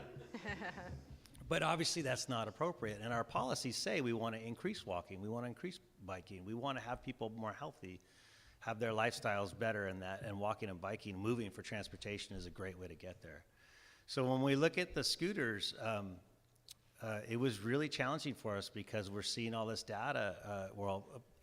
First we saw anecdotal information that people were getting hurt. And the UCLA study is really, really a good, helpful piece of data. We need more, and we're just on the cusp of this whole device. But as a public works official, we could not say to our council with a straight face, you should do this just as it is. We love the mobility option. We love the last mile. We've all ridden them. Sam Fertner's here. He's done his share in Isla Vista. Thank you, Gary. I've done I've spent about 4 hours in San Diego on them. It's a great mobility device, but as long as people are getting hurt, the UCLA study, incidentally, so over a year, 181 cyclists get hurt there in the emergency room versus 249 scooters. As I mentioned before, 90% of the 249 scooter collisions were not with anyone else. You just fell off the scooter. 40% of those resulted in a skull injury, 30% in a fracture. Those kind of statistics are not for Santa Barbara. And so that's what we made our recommendation to council. Now, it could be that these devices get much better and they become more stable and more, and you know, you get on it and you really intuitively don't fall off. Then the other issue is the sidewalk issue. The State Street, when the scooters came to town, that's where they wanted to go. That's where it felt best. I mean, that's where it's kind of safest, is be on the sidewalk. But doesn't work for ADA issues. That doesn't work for pedestrians. That's a huge incompatible use. So that's where we landed, is that, hey, if the scooter could, if someone brings it on the sidewalk and then it doesn't work, that's pretty self-regulating. Probably won't be ridden on the sidewalk. So that's where we stand on safety. Okay. So Peter, did you have some ideas of the safety issues that need to be addressed before you entertain scooters? Yeah, so with the city of Goleta, I think our experience so far has been a very mixed one with scooters overall, and the perspective of the city was clearly colored by the initial impression that people had about scooters, which was to say that beginning about September last year, they started to crop up, and then they mushroomed and kind of descended on the city en masse, without much regulation, without any kind of structure to the way in which the scooter companies rolled them out. And that really left a negative taste, I think, in a lot of people's mouths. They really felt like it was just a Wild West chaos scenario without any framework within which scooters would happen. Of course, there's the vehicle code, of course there are restrictions, but it was very evident that those vehicle code requirements, basic requirements like only one rider per scooter, wearing helmets, traveling within the right-of-way and not on sidewalks, that those were not being followed really at all. And I personally saw numerous examples of kids riding over overpasses, multiple people on scooters riding down in bike paths or on sidewalks. So there was a real negative reaction. And beyond the safety issues, there was also just the, I think, aesthetic response of the visual clutter, the congregations of scooters on almost every corner. And so it was a very visually, offensive is the wrong word, but a very jarring perspective for a lot of people to see. And all those things combined really made the jurisdiction take a step back. So, at this point, I think there's probably not a real strong appetite to open up the doors again unless there were very clear strictures on how scooters could be operated, where they could be placed in the right-of-way, who exactly would be responsible for them, and some mechanism for enforceability and accountability. So I'll stop there, but those are probably very similar to some other jurisdictions' experiences and concerns, and all of those things will have to be resolved before we can even entertain thinking about having shared ride scooters back in our community. Okay. Gary, do you want to add anything to that? Yes. The county has safety concerns too, but we're going to have to deal with the safety issues of the scooter, whether we're permitting them to be rented or if they're just private owners. The scooter, our area, Isla Vista, is really conducive to getting around. That last mile type of travel is really what you have in Isla Vista. Most of the students live on campus or in the community of Isla Vista are just traveling a half mile or a mile to get around, and they're going to either rent one or probably own one. Bicycles are very popular there, but my understanding, I was talking to a traffic engineer from another agency. He was saying the number of bike riders is starting to go down, and scooters are actually more attractive, and they're seeing more people more likely to rent the scooter than the bicycles. And I know my daughter, she has the choice to ride her bike or scooter to school, and she's always picking her scooter and stuff, and I see that as a popular mode of transportation, a lot more popular than it was a few years ago at least. So the safety issues, I think we need to be addressed, whether we're dealing with this or not. The county's trying to reduce our collisions too. We hope to be 0 fatalities in about 5 years, and we don't really have the fatal issues that in Isla Vista, where these scooters are being used. It's more of our rural roads, but we don't want to see the serious injuries or anything else. And so our infrastructure, we're looking at that, making improvements, trying to catch up with all the the advances in transportation, and this is one of the challenges that we're facing. Okay, great. So we're going to move on. We're going to talk about the regional approach. So, you know, this is a new discussion, so we're asking the question, what of the jurisdictions, what would you like to see in a regional approach if we dealt with this as a coalition rather than individual cities? What would you rather see? What are the components or outcomes, and what would be successful in your opinion? Gary, you can start. Well, probably the first thing I'll mention, and is this is something that Francie with Santa Monica has, said they were going through, is the education for the riders. Yeah. We need a regional approach to get the word out on what the rules, the laws are for ridership of these. Like I was saying before, there's no sign. There's sign that I can put up for traffic laws, you know, stop here, no parking there. You know, those type signs are all in the manuals. But there's no signs for scooters saying, oh, don't ride your scooter on the sidewalk. And all these need to be uniformed, and not just with our agencies, but, you know, state and nationwide, we need to have a uniformity. So that's one of the challenges, but just getting the word out. Santa Monica has made a great improvement I've seen in the last year of bad behavior from the scooters riding, and I think it's from their efforts. They have a lot of information out there on the side of their buses on getting, you know, the information out. I think that's made a lot of difference in that area, and that's something we'll need to do here, and I think that's a regional thing. Yeah. Also, just the riders themselves, you know, they'll ride from, let's say, Goleta through Isla Vista to Santa Barbara, or through UCSB to Santa Barbara or something like that, and they won't know they crossed 4 different jurisdictions. So that's the other things. We need to try to get some sort of uniformity for the riders that they can, you know, be able to travel freely without, you know, going through different zones and different laws and such. Okay. Gentlemen, do you have other things you want to add to that? Peter? Yeah, so I think Gary's hit on a lot of them, but the geography of Goleta really hones that issue and that problem, where we're sandwiched between several other jurisdictions, City of Santa Barbara, County with Isla Vista, UCSB.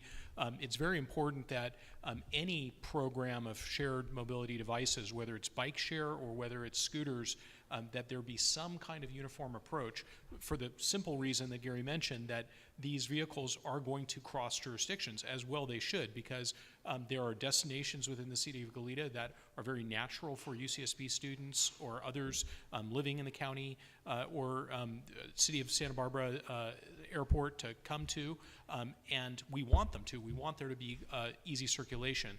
So it wouldn't make sense to have conflicting regulatory systems or to have multiple vendors that don't mesh at the borders. One important component would be to have some kind of a regional vetting process where we know not just what the rules and the regulations are that apply to scooters, but also who are the operators going to be and under what terms are they going to operate. I think another major challenge for the city of Goleta is we're a separate jurisdiction. Each jurisdiction is going to decide for itself what to do. So we don't have any say over what UCSB does or another jurisdiction, and a forum like this one is really helpful to begin that discussion, to flesh out what the parameters of any kind of regulatory scheme would be. And I think we've hit on a lot of the major points. We would need to have clear parameters on each of these issue areas for how operators would work before at least the city of Goleta would be able to sign on. And as a last point, I think for a small jurisdiction like the city of Goleta, it's very useful to benefit from the experience of others. There is strength in numbers. There's also more power in putting our minds together to come up with the most thoughtful and most comprehensive solutions that we can. Okay, Rob? Well, I'll just say really briefly that I'd like to see us be talking about the type of vehicle that would be appropriate and what kind of safety standards we'd hold to. But also, we've done a lot of work on bike share, And Hopper launched their bike share at UCSB in Isla Vista, and you know, we did a lot of work on that as professionals, and then the Bicycle Coalition and Coast. I'd like to see us focus on that form of transportation and kind of roll it out and see that work or not with the safety standards that we're kind of more confident in. It's just interesting that this is good and bad news, is scooter riders are 60% never used alternative modes before. That's a very exciting number, but it also has downsides because they're not, I think someone mentioned already, not used to riding in the public right-of-way. The bike share is predominantly people who own bikes will use a bike share, and then they tend to know where the bikes are parked because they park their own bike. And so you get a little bit more, a better usage, hopefully, and I'd like to see if that can work regionally. Let's follow up on that question. Some jurisdictions, like the county, are treating bike share and scooters in the same mode, in the same way. Do you think they can be addressed together, or do you think they need to have separate paths? Rob? When you say separate paths, you mean not physical, right? No, not physical, yeah, no. Well, the city of Santa Barbara's ordinance is shared mobility ordinance. Okay, so it is both. So we're trying to position for what we don't know, and we don't know what the next device is that's going to roll out on the road. So we have a shared mobility ordinance, and then that's going to have a bike share section. It has a scooter share section, and then what else share section is ready. And but we think that we need to be a little bit more broad, that this is a shared mobility time, and there's going to be potentially many things appearing in the right of way. And again, as a public works, as government, really the only true value of government is the prosperity of our community. And so if our community is at risk by things that are coming out, that's our job, is to protect them from that. Okay. Gentlemen, do you have anything to add to that? Yeah, I think, so the city of Goleta would be open to some kind of a shared mobility umbrella approach. In a lot of ways it makes sense. The challenge will be one fundamentally of perception, because scooters have really started out on the wrong foot, and there's just much more of an openness to bike share and to shared mobility through biking than through electric scooters. So in order to even think about and entertain a shared mobility approach that encompassed scooters, we would have to really understand exactly what the parameters were and be able to deliver a lot of reassurance to our council and community. Okay, great. Gary, did you have anything to add? Okay. Okay, so on the big picture, I think Rob touched on this a little bit. Do you feel as local jurisdictions you have a responsibility to enable the use of new technologies in transportation as they evolve? Nobody wants to take this question. I'll take it. Okay, what do you think? Do you think local governments have a responsibility to enable? So, okay, Peter, I'll give it to you.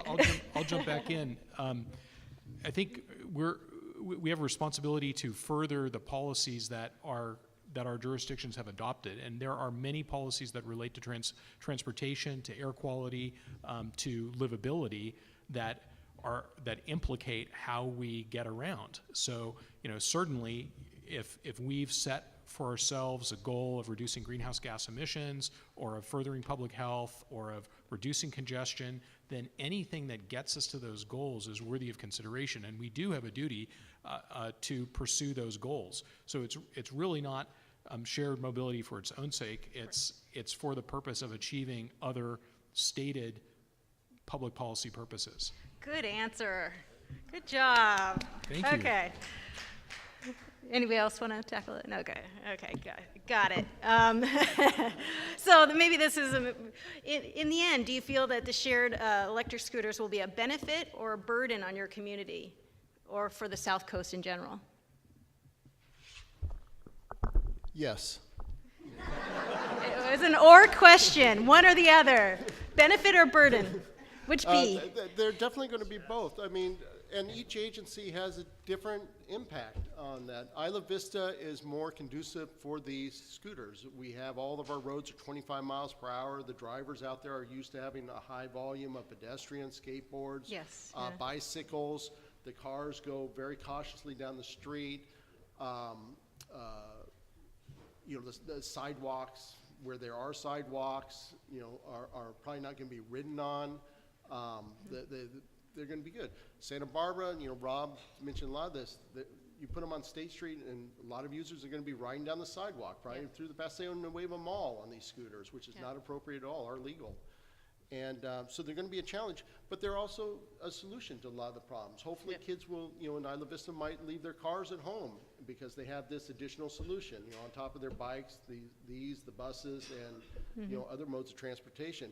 And that's really, a huge goal from just like, we're saying for the public and kind of a mandate through our documents, our guiding documents.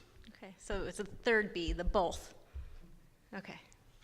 Anything to add there, Rob? You got Transportation is not about cars or scooters or bikes or walking. It's about getting to A to B. It's about being healthy and prosperous and have a great city, and we have a great city. It's interesting. There's a new member of our community. His name is Dan Buettner. Does that ring a bell at all, Dan Buettner? If that rings a bell, will you raise your hand? Does anyone know Dan Buettner? This is fascinating to me. I keep mentioning his name. He's like a rock star to me. We are nerds. We are transportation nerds. No, it has nothing to do, well, theoretically, nothing about transportation. Okay. He wrote Blue Zones. He's a National Geographic. He's probably the leading figure in National Geographic, so I can tell you don't watch that channel.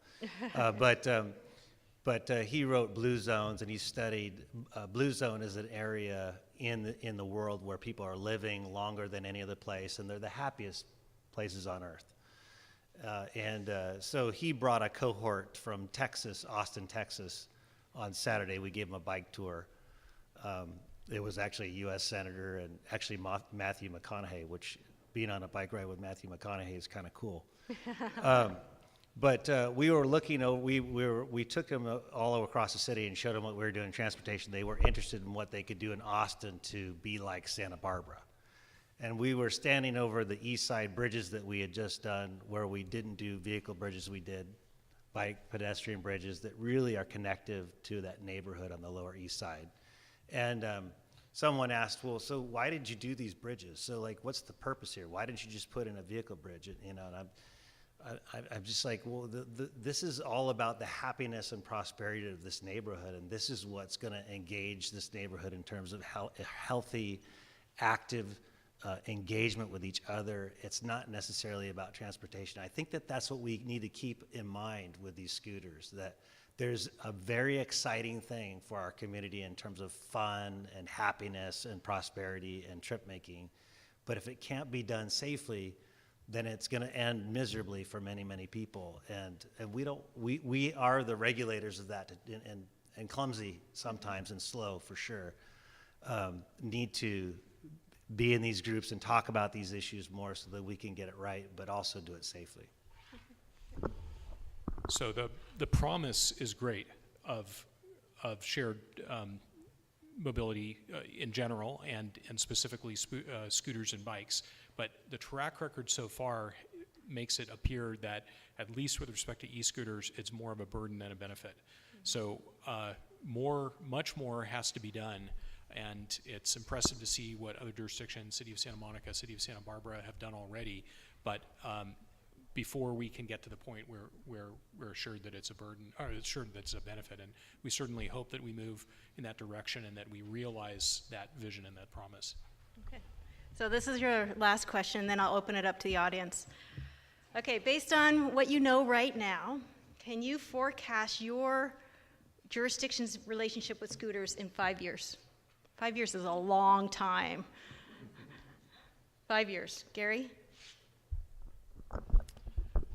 Yeah, it's hard. It's a very difficult question, because 5 years ago, You never even knew they existed. Yeah, I would have never said any of this. Okay, 1 year. How about 1 year? 1 year's a little bit better. What was that? 500 days, maybe this summer. How about that, this summer? Yeah, that's Or a, 500 days is a year. that's a little bit easier. Yeah, You know, yeah. the kind of the forecast, I can probably get in that range Yeah. with a year. We hope to still have a relationship, a good working relationship with the scooters, that they're being successful, and that they are, you know, getting established. We're providing a safe path for them on the roadways, and that some of the kids, students in UCSB would leave their vehicles at home, and less people drive, and they become a very viable mode of transportation, safe. Yeah. Okay, good. Peter? It's very hard to predict. I can't, I'd be totally speculating. You know, on one possible future scenario, we will arrive at some kind of a common regional understanding where e-scooters can be regulated in a consistent way across jurisdictions, and they'll gradually be welcomed back into our communities, and they'll be used in ways that are responsible and safe and respectful. On another vision, we won't get there, and we'll be more or less in the status quo, at least with respect to scooters. But I sure hope, again, you know, that the future realizes the promise of these modes of transportation, and that we do find we need alternatives to single occupancy vehicles. We desperately need that in the city of Goleta. Congestion is a major issue. So if we can get there through this means, then it deserves consideration, and it's something that we should all be open to. Okay. Rob? In 5 years, Santa Barbara is going to be really different in terms of infrastructure, because we're going to have bike boulevards. Lisos is going to be a bike boulevard on the east side. Sola, new bike boulevard connecting east to west. Nice. Mitchell Traina, Chino bike boulevard, green lanes in many places. It's going to look a lot and feel a lot different for a cyclist. In 5 years, I don't know what's going to happen to scooter technology. I think that having your own scooter might be the solution, because then you're probably going to have a helmet. You'll be talented on that scooter because you'll use it every day. You're not going to be an experiment, you know, joyride. So I think that has a lot of utilitarian. We have some friends. Was it Jamie at UCSB is a religious scooter rider, right? He's from UCSB to Upper State Street. Pretty crazy.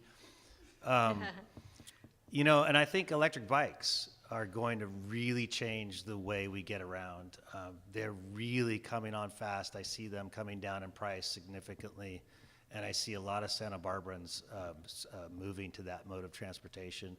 I think the hopper technology with it's a leasable. You get the battery, and then you drop it. You might have seen it out there. You drop it into the basket. I think that has a lot of promise. And the cool thing about the electric assist on bikes is you're still getting an active, you're still getting exercise, and so it's going to be a healthier option for Santa Barbara. So, not sure about what's shared scooters.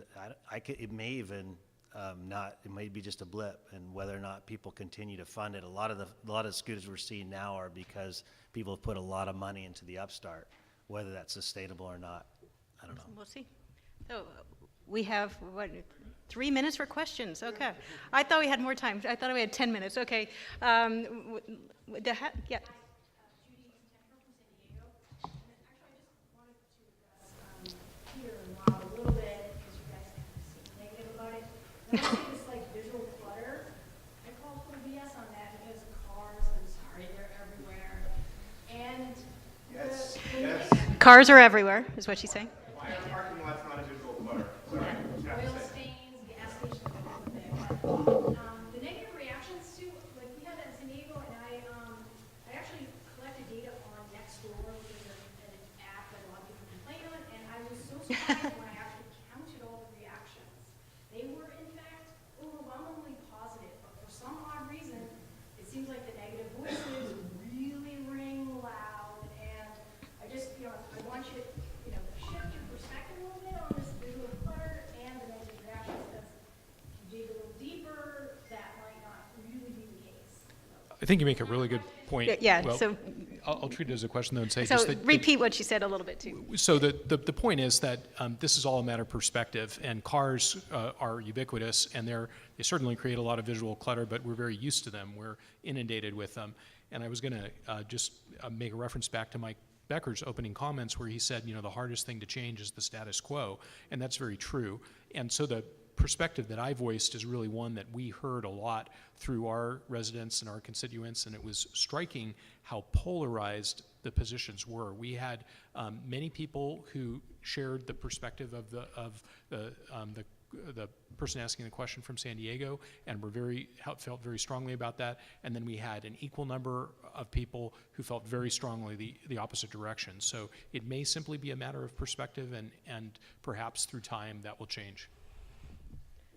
So I think we I failed to mention, we have several directors of SBCAG in the audience. Joan Hartman and Greg Hart are going to be future speakers, and Kathy Murillo, the mayor of Santa Barbara. So thank you for attending our session. But Joan has a question, so I'm going to give it to her. I noticed the panel was going to have somebody from UCSB. Yes. We do have Dennis Whalen from UCSB, and he's one of the jurisdictions that would be key to any collaboration. Yes. So I thought it would be nice just to have some remarks from him. Okay.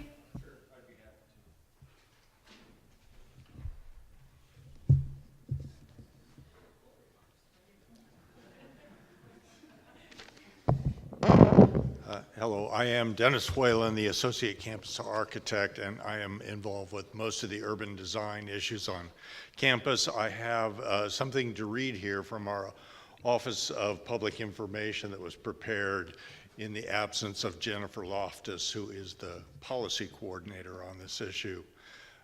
In the fall of 2018, UC Santa Barbara enacted an interim policy prohibiting the operation of powered scooters or powered scooter programs, thus allowing the campus time to research the feasibility of scooters on the campus and to take stock of the needs of the desires of the university stakeholders. Since enacting the interim policy, the campus has convened a committee with a cross-section of university stakeholders to discuss the pros and cons of powered scooters use on the campus, the limitations of our existing infrastructure, namely the already overburdened bike paths, roundabouts, walkways, and bike parking, the overall safety of powered scooters, and the desire, or lack thereof, of our stakeholders to attempt to integrate powered scooters has been at the forefront of these discussions. Indeed, scooters appear to be replacing bikes rather than other forms of transportation on our campus. In November of 2018, our campus conducted a survey of faculty and staff that aligned with an earlier third-party survey aimed at the residents of Isla Vista. The results of the survey showed tepid support for scooter use at best. We will continue to assess our stakeholders' opinions on this issue as we look ahead and plan for the future of transportation needs at UC Santa Barbara. At this time, there is no plan to allow scooters on campus as we prioritize the safety of our campus community. Nevertheless, we recognize the potential contribution of powered scooters may offer, and we further are mindful of the work of our neighboring communities on this issue. We will continue to be a collaborative partner with all involved as the issue evolves. And I could just make a small statement on my own behalf. The university as a research institution is very involved in these issues, probably as much as not more so. We have 150 acres roughly on our main campus where we have roughly 30,000 people, 9,000 cars, 12,000 bicycles, and it's basically a pedestrian environment. So adding a new element to this mix is very interesting, to say the least. And from my own training, it's an urban design problem. We're just out of real estate. As much as we would like to embrace this new technology, what do we do with them with our limited amount of space? We try to separate all of our circulation systems, so we'd have to reassess that policy if we were going to share it with yet a new transportation system. And just briefly in conclusion, because I'm using up all of Michael's time here, I think I'm very proud to say we are probably, if not certainly, the world's first skateboard lane. So we have been able to solve some of these transportation problems. Great, thank you. Okay, I'm getting the hook, so I'm sorry I failed to leave enough time for questions for the audience, but these folks will be around after, so please stick around and ask them directly. So I'm going to hand it back over to Michael to take over the next, or Kent, to take over the next panel. Thank you. Oh, and thank you to our panels. Let's give them a hand.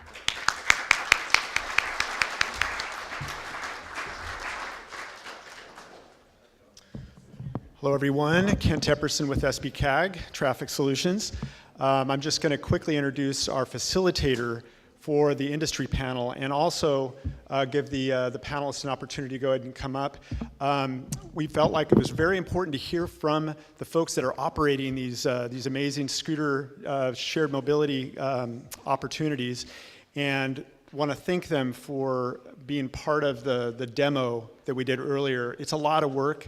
These companies had to bring a number of vehicles up and spend a lot of time, and so we really appreciate them doing that. So thank you. So I just wanted to introduce Kelly Schmant-Ferguson.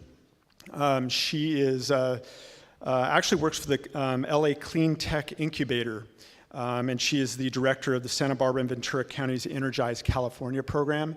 And she's been part of a group locally where we've been grappling with the future of transportation, talking about automated vehicles and shared mobility. And she actually was part of also putting together the LA Commotion festival that basically addressed micromobility and the future of transportation. So I thought, what a better, great person to facilitate how the private sector interfaces with this issue. And so thank you, Kelly, for joining us.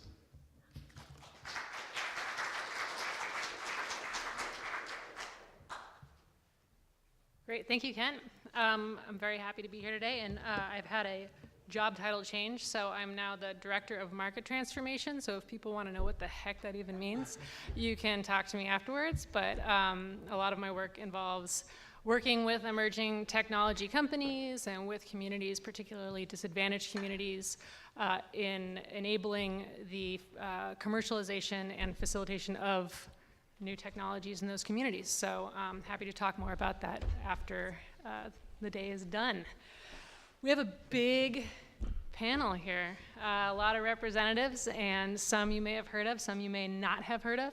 We're going to start with a handful of presentations, one by each of our representatives here, and then we're going to have a lively bout of questions. So I'm going to ask Carla to come up first, and if you'd like to come up and give your presentation.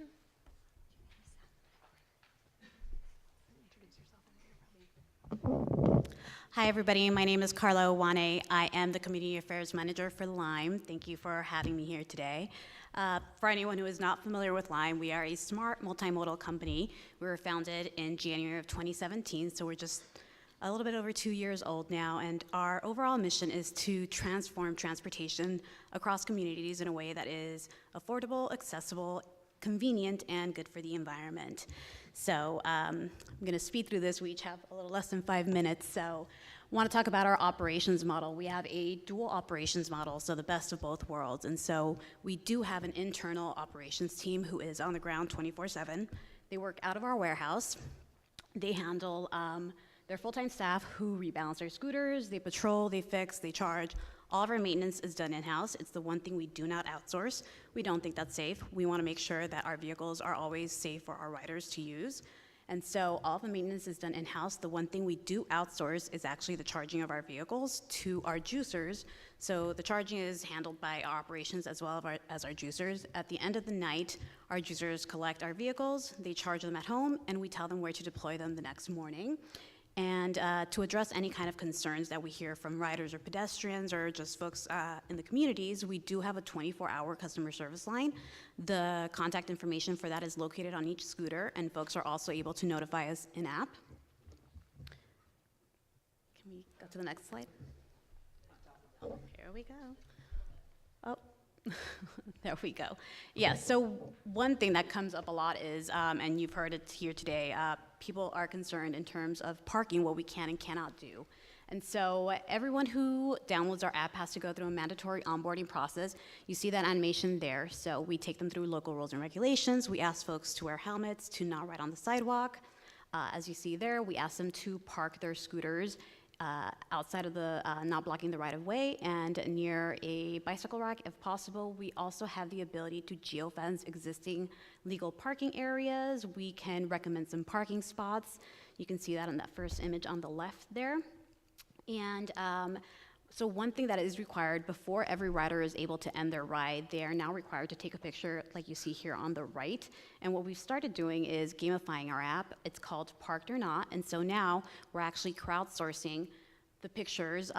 Folks in other cities, so say somebody from Santa Monica can look at a parking job that someone in the city of Austin did, and they can determine whether or not the scooter has been properly parked. And so that's helping us crowdsource and gather all that data, and down the line we're hoping that we'll be able to start using this to not only encourage proper rider behavior, but also start incentivizing folks to park properly, so that this is encouraging them to learn. We realize that this is a fairly new disruptive technology, and so there is a steep learning curve, and we think education is incredibly important. And this last slide here, I know Francie, when she spoke, she talked about design and innovation, so oh, that is not. Here we go. And so one thing we're really proud of is that we prioritize safety. And so in the coming months, we actually have our Gen 3 scooter coming out. It just won Best Rideable at CES in Las Vegas last month. One of the things that we're really proud of the scooter is that it's been designed completely in-house. It's been built from the ground up. It's got a longer range, so it's got a 37-mile range, almost 15 mile an hour maximum speed. Pricing is the same, and some of the improvements that we've actually made to the scooter to address some of the safety concerns that we're hearing from folks is we've increased the size of our tires, so they've increased 2 inches in diameter from 8 to 10 inches. We've also made our footboard a lot wider. We've shifted the battery from the stem of the scooter down to underneath the baseboard to help with center of gravity. It's an all aluminum frame, so it should be a lot more durable. One of the things that's gonna help with folks who've complained about speed bumps and potholes is we've added dual mountain bike suspension, so that'll be able to help folks feel a lot safer on the ride. And probably the biggest thing that folks are going to notice is that the screen at the top of the scooter, currently it's just black and white. It has a speedometer and battery level. This one will be in color, and beyond providing that information, it'll also be able to handle in-app messaging. We don't want folks on their phone. Currently, any kind of messaging, if they enter a geofenced area, that notification goes to the app. So now this will actually be able to go onto the scooter itself, and folks will be able to be notified whether they're entering a geofence zone, a no parking zone, whether they're speed throttling and folks don't know what's going on with the scooter. So we're hoping that that'll also add to all the safety initiatives that we're taking on beyond the in-app education. And that is it. All right, thank you, Carla. Next up, I'm going to invite Philip from Veo Ride.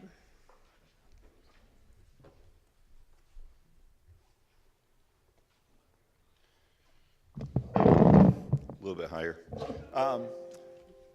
Thank you for a little bit of time here, and I'll definitely keep my points less than 5 minutes. Veo Ride was founded, again, back in 2006. The difference is we are vertically oriented, so we design and build all the way through and then also deploy. We have a different, therefore, type of scooter structure as well as e-bikes, but then also a different operating model. If you go to the next slide. And really around these 3 topics, I just want to speak to this. From the first standpoint in terms of safety, I mean, to me, the element to our communities we talked is really demand a better scooter. It was brought up in terms of a framework. And what we really think about is form follows function. Most of the scooters are available on the streets. You can go to Amazon and buy them yourself, okay? And so the element is it's really around personal consumer use. What we want to do is really take and create a commercial industrial scooter. This is a transportation vehicle. And so the element from the standpoint is really take an element of the idea of a scooter, but really develop it. And the people who rode our scooter today got a lot of good feedback that really we think that is actually being able to be recognized. The second thing from a safety standpoint is really separate walking from riding. And I know we've talked about this, it's simple, but yes, we can use technology to do that, we can use education to do that, but we do believe that we need to put in our crews to help the communities and partner with them around the communication. The idea of utilizing this model of juicers or crowd communication, if you will, that's not our model. We're concerned about that. So we have our own employees working directly again with the communities to make sure we are supporting our systems. From a standpoint of sidewalk issues that we have to talk about, I mean, number one, I mean, we've got to find a way to separate walking from scootering. And the other thing is, though, if you want to reduce single-occupied vehicle driving, I mean, really to aspire, you're going to have to reduce parking, okay? Where we see the most success, the people really interested in using micromobility, is where parking is a real risk, okay? Am I going to find a place to find parking? Well, think about that as you go forward. If you do have a 5-year vision, et cetera, and it sounds like the city of Santa Barbara is trying to do some of those things 5 years from now, with the city being different, but we really got to look at it from a standpoint of, are we car-centric, okay? And what do we want to do to become people-centric? And then the final thing in terms of deployment, again, our view is we do not do rogue launches. We're very concerned about that practice. It creates a very negative framework, I think, on the industry. And so the element is we are willing to be more patient. We really encourage you to go through an RFP process. But the other element is really be aware of these idea of free incentives. There's somehow the cost has got to be passed on to someone, okay? And so for some of our communities, example of being, again, paid to have a scooter on the ground per day, there is a cost to that. And who's that going to be coming from, okay?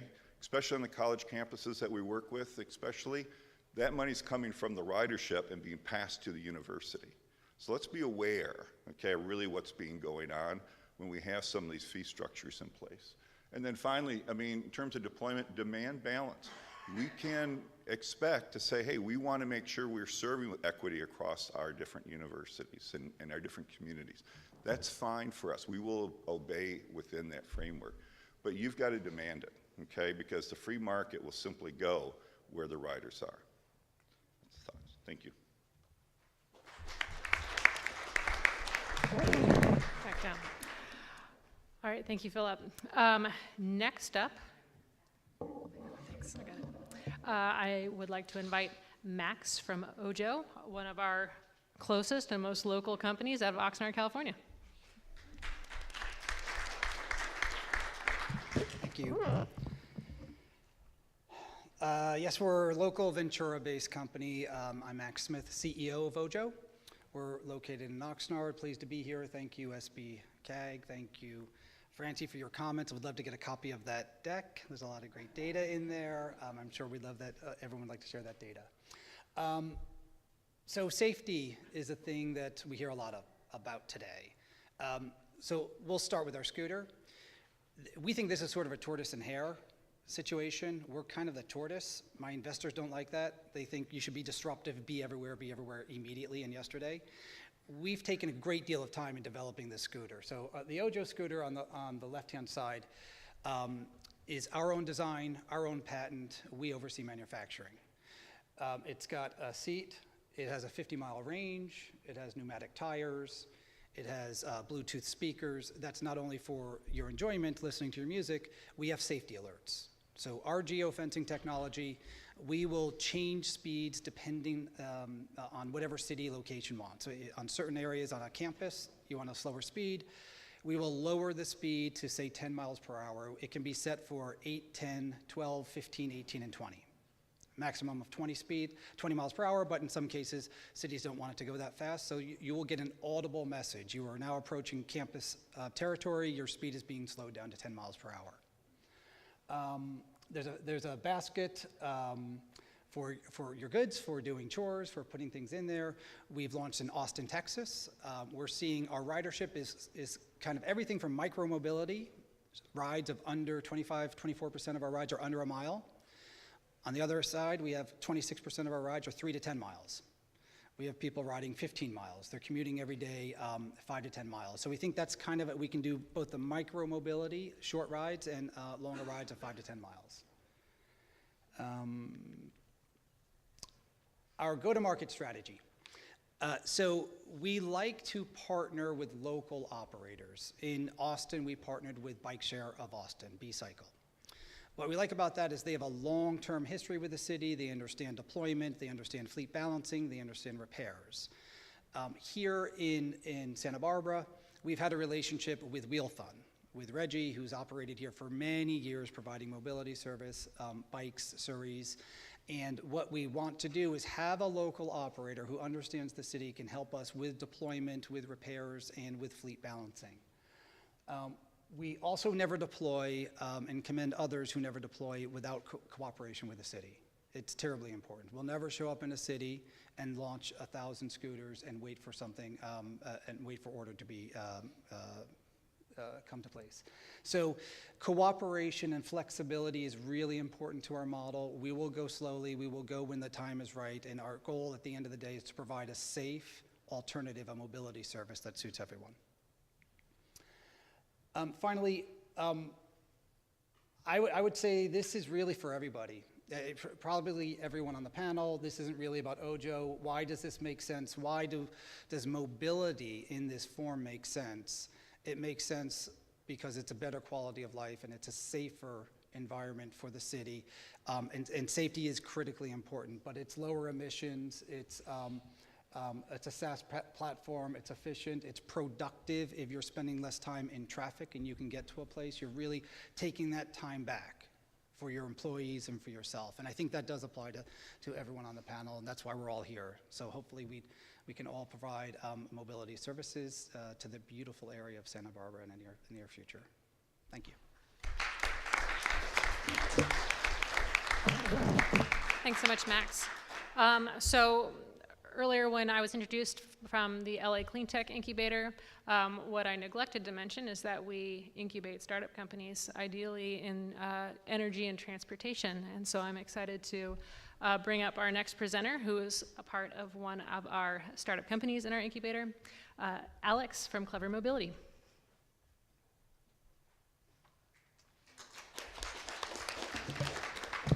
Thank you, Kelly. Middle button. Are we up? There we go. So I'm Alex Nessick. I'm co-founder and chief business officer at Clever Mobility. And we are an LACI portfolio company. And our mission is really to bring intelligent light electric vehicle solutions to market, mainly to enable cities to promote this type of transportation as an extension of public transit. So to start, I'm going to break it down into a couple different elements. Our platform, our vehicle and hardware is, again, a couple other companies are talking about designing things in-house. We've created this thing from the ground up with our own patents, manufacturing in the US, and we've taken a completely different approach in the same way that a city bike is different than the bike, city bike in New York or other fleet bike is different than the bike you have in your garage. The demands from a fleet sharing deployment are drastically different than on a consumer product. A lot of the companies that have been deployed went to market with what was available, and now they're shifting, so we've taken that approach from the very beginning. The things that are obvious here are, it's a three-wheeler. And our studies show that, for around 50% of people, a two-wheeler is a non-starter, whether it's a bike or a scooter. And so we've created a platform that is inherently more stable, particularly at low speeds, and that opens the door to one of the biggest concerns that cities have in our conversations with them, which is universal equity. Is this being deployed? Is it going to appeal to the broadest amount of your citizens? Rugged components, all modular so that they can easily be serviceable. We have a swappable battery that has a 50-mile range on it, and that speaks to a component of sustainability. So people talk about these devices as sustainable, but I think Francie alluded to the fact that who knows where these go when they're done. Well, the sad truth of the matter is that when these devices that break, that have batteries incorporated into them, they throw out the whole unit. Right? The baby goes out with the bathwater. When you separate the life cycle of a battery from that of the vehicle, you're able to manage each independently. And in fact, there's a second life available for the lithium-ion battery when it's done powering a vehicle. We have full articulated suspension on the front, a full torsion bar, 10-inch wheel. All the cables are routed inside the vehicle, so there's no limited capabilities for vandalism. An integrated lock-to cable, which allows us to manage parking more effectively and require users in the same way that the Breeze bikes do or the Jump bikes to attach to existing infrastructure and keep it out of the right-of-way. We have a built-in interactive display that is fully communicative with the user, speakers. We have turn signals on there. And we also have RFID capability, which allows for unbanked and non-smartphone users to use our vehicles. So cash users and the kind of the lower income portions of your citizens. The biggest differentiator on the software side is our CleverNav. Now, I've heard a lot of companies talk about geofencing capabilities. Well, geofencing is really only as good as your GPS accuracy. And to put that in perspective, asset trackers that are of the caliber, the kind that get put into these types of devices have a GPS fidelity of somewhere between 30 and 100 feet, depending on GPS availability. Now, not to get too technical, but that affects everything, right? You know, we have GPS accuracy inside of 3 feet, and what I tell my kids is you can't manage what you can't track when they can't find their toys. It's the same thing here. If you don't have good knowledge of where your devices are, it impacts your user experience as well as your operational efficiencies. And user experience, it might be as simple as, oh, my scooter says it's on this street corner, but no, it's across the street. And these things are small, so they're relatively hard to find sometimes. People game the system. They keep them on private property, and therefore they still surface in the app as available, but no, they're not because they're being hidden on somebody's private property. On the operations side, you can't manage what you can't track. And particularly if you're using gig workers that are being paid on a graduated scale, you know, they're taking advantage of this, knowing that the GPS tracker is inaccurate. They'll go hide 20 units and then resurface them at a higher bounty of $20. And you know, we can carry on into details, but the bottom line is here, with our GPS accuracy, we can geofence areas as finite as a sidewalk. So to touch on some of the public policy points, this means that jurisdiction by jurisdiction and block by block, it's not about user behavior management, it's about intelligent vehicle control. So in the same way that FAA controls drones and mandates policy for drones, and they have to abide by that, these vehicles are like drones. They're not restricted by existing infrastructure like roads and parking. We have to be able to manage intelligently what scooters do and mitigate, if not eliminate entirely, the user behavior aspect of it. Because users just ignore notices just in the same way as you blindly agree to a software user update. So what we're about is responsible deployment. And we, in fact, we talk to cities and we encourage them to take more ownership over this, right? So why not incorporate this as part of your public transit? We're discussing a pilot project with the City of Ontario in San Bernardino about surfacing this in their My Ontario app as part of a grant that they've received and integrate it into public transit payment systems so that it is in fact driving traffic to public transit and can be used as an extension thereof. It can also be used to address public transit gaps, whether they are geographically based or time-based, right? When public transit's not available in the middle of the night, maybe you can address that with micromobility. And so we understand that the cities have a mandate to manage this, and rather than shove off this burden onto law enforcement and other staffing responsibilities, the proactive compliance through intelligent vehicle control is really the core of our deployment philosophy. And then rather than rely on an effective user behavior, then we deliver that compliance through intelligent deployment or vehicle control. And lastly, I'll just leave you with a little animation that kind of shows what we're about.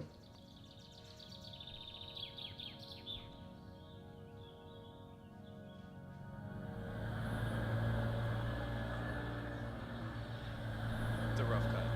Hey, Annie. And there is audio, but it's...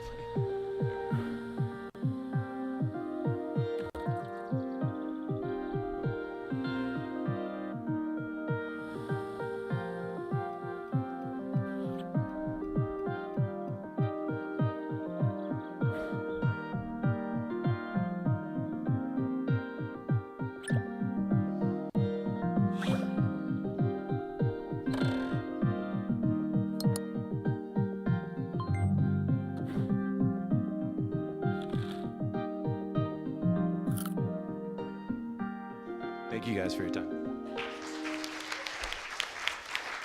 All right, thank you, Alex. Next up, I would like to invite Eve from Spin.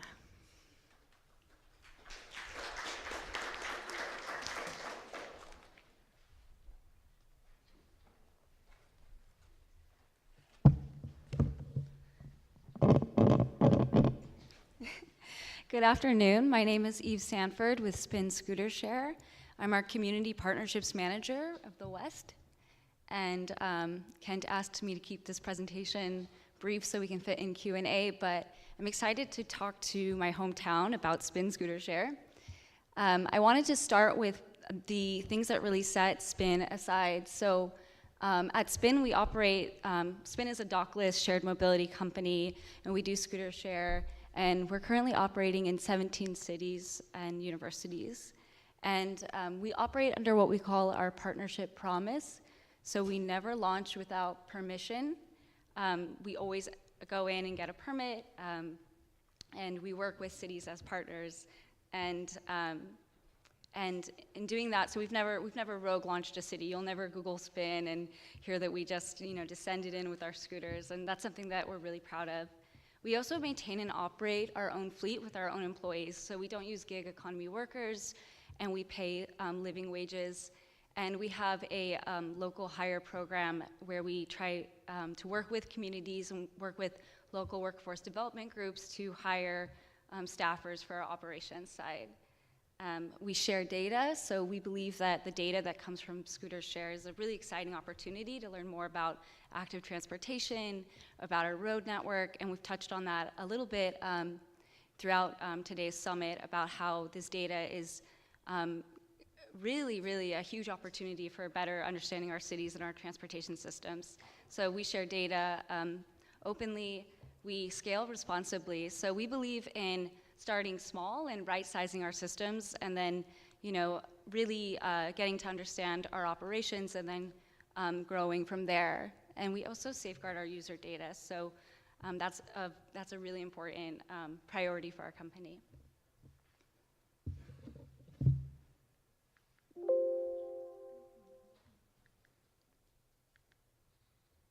Great. So I wanted to talk a little bit about our safety initiatives. So we approach safety from, it's a multi-fold campaign, and so a multi-part campaign. So we do user education, and we do it at various steps. So we communicate throughout the user experience, from signing up with the app, to emails, to in-person education, and it's several points of contact training people, because this is a new device, and so it is important to communicate where people should be parking and things like that. So when you sign up with the app, user education, through your email, through our in-person marketing teams. We think user education is incredibly important. We do helmet distribution. That's pretty much a standard in the industry, I'd say, at this point, where we want to make sure that owning a helmet isn't a barrier to people. But we also recognize that it's not just about owning a helmet, but there is helmets can be clunky. So we partnered with a folding helmet company, and we offer our users a 30% discount. And so that's an exciting opportunity to say, what are the barriers to helmet use? And it's not just, having a helmet, but it's carrying one. And so we're trying to look at it from different angles and really increase that helmet usage. We have an anonymous tip line in our operations. So let's say there's anything ever wrong with the scooter. It's easy to report it. And to that extent, I think the hiring local policy plays a lot into that, because if you have your own workers and they're out there doing your operations, you just run a tighter operation. You have a quicker response time, you know who's working for you, and we do daily safety inspections on all of our scooters, and we know that our workers are doing that because we know who our workers are. We have unsafe riding reporting in our app, as well as parking reporting, so you can report when you check out a scooter, you report whether or not that scooter's been parked properly. And we also have top speed customization. So that's something that I think we'll see evolving continuously in this shared mobility industry, but we can regulate speed on the scooter and customize it and work with cities to find out, what does your permit require? What do you feel is appropriate for your city?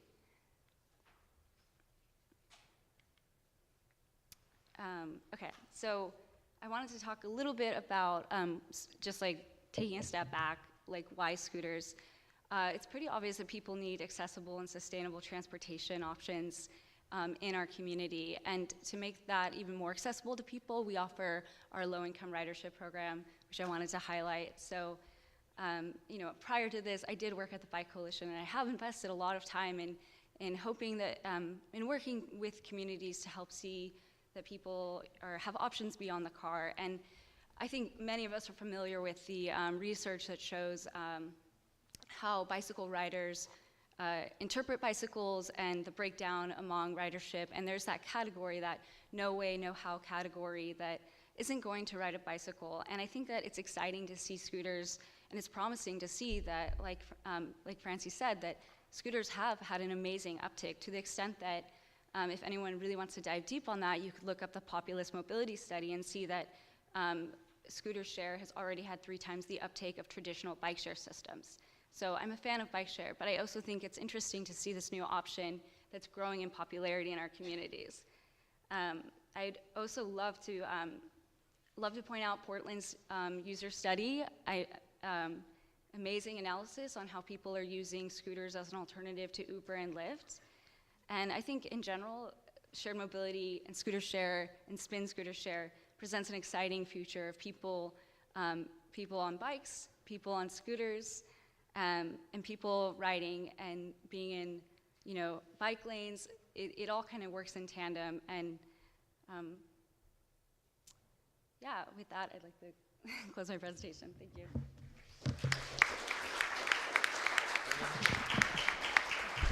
Thank you, Eve. Okay, so last presentation before we get into Q&A, I'd like to invite up Chelsea from Hopper. Thank you.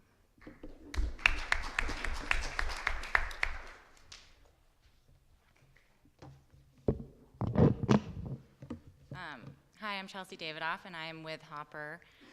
Thank you to SBCAG and for hosting this today. It's a great event, and I'm thrilled to be here.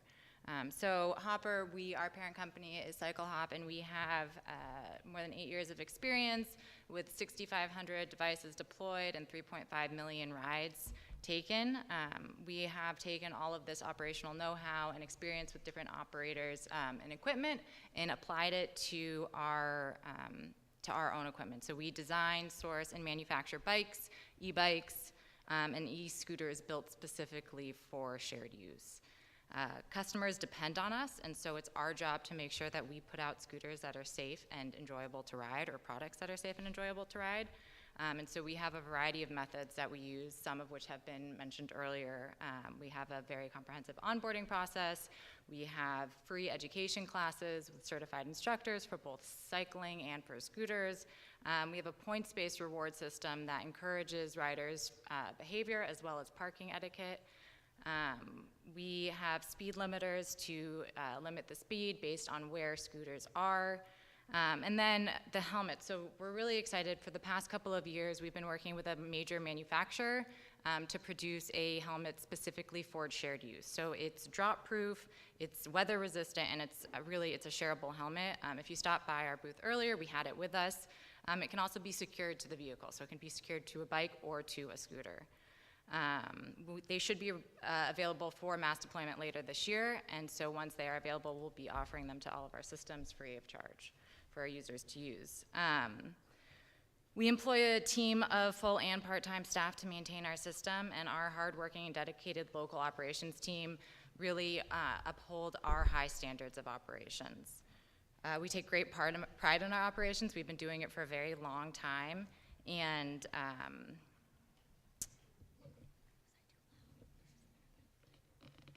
we want to make sure that we not only meet but surpass the expectations of the communities in which we serve.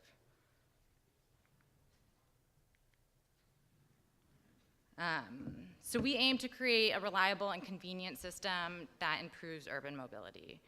We believe a comprehensive parking strategy is really important for this. So this includes education in the onboarding process, as well as in-app reminders for where you should be parking, and geo-fenced zones for green and red zones, so where you should and shouldn't be parking. We work with our partners to establish Hopper ponds. So those are visible both in the app and then also the physical structure on the ground. So it's really minimal physical infrastructure. Actually, the photos that you saw earlier on the screen with the delineators and the boxes. So we worked with the county to site and then actually install those in Isla Vista. So the other things for public right-of-way, our maintenance staff is also trained to see any improperly parked scooters or devices, and they're notified and move them to keep the right-of-way clear.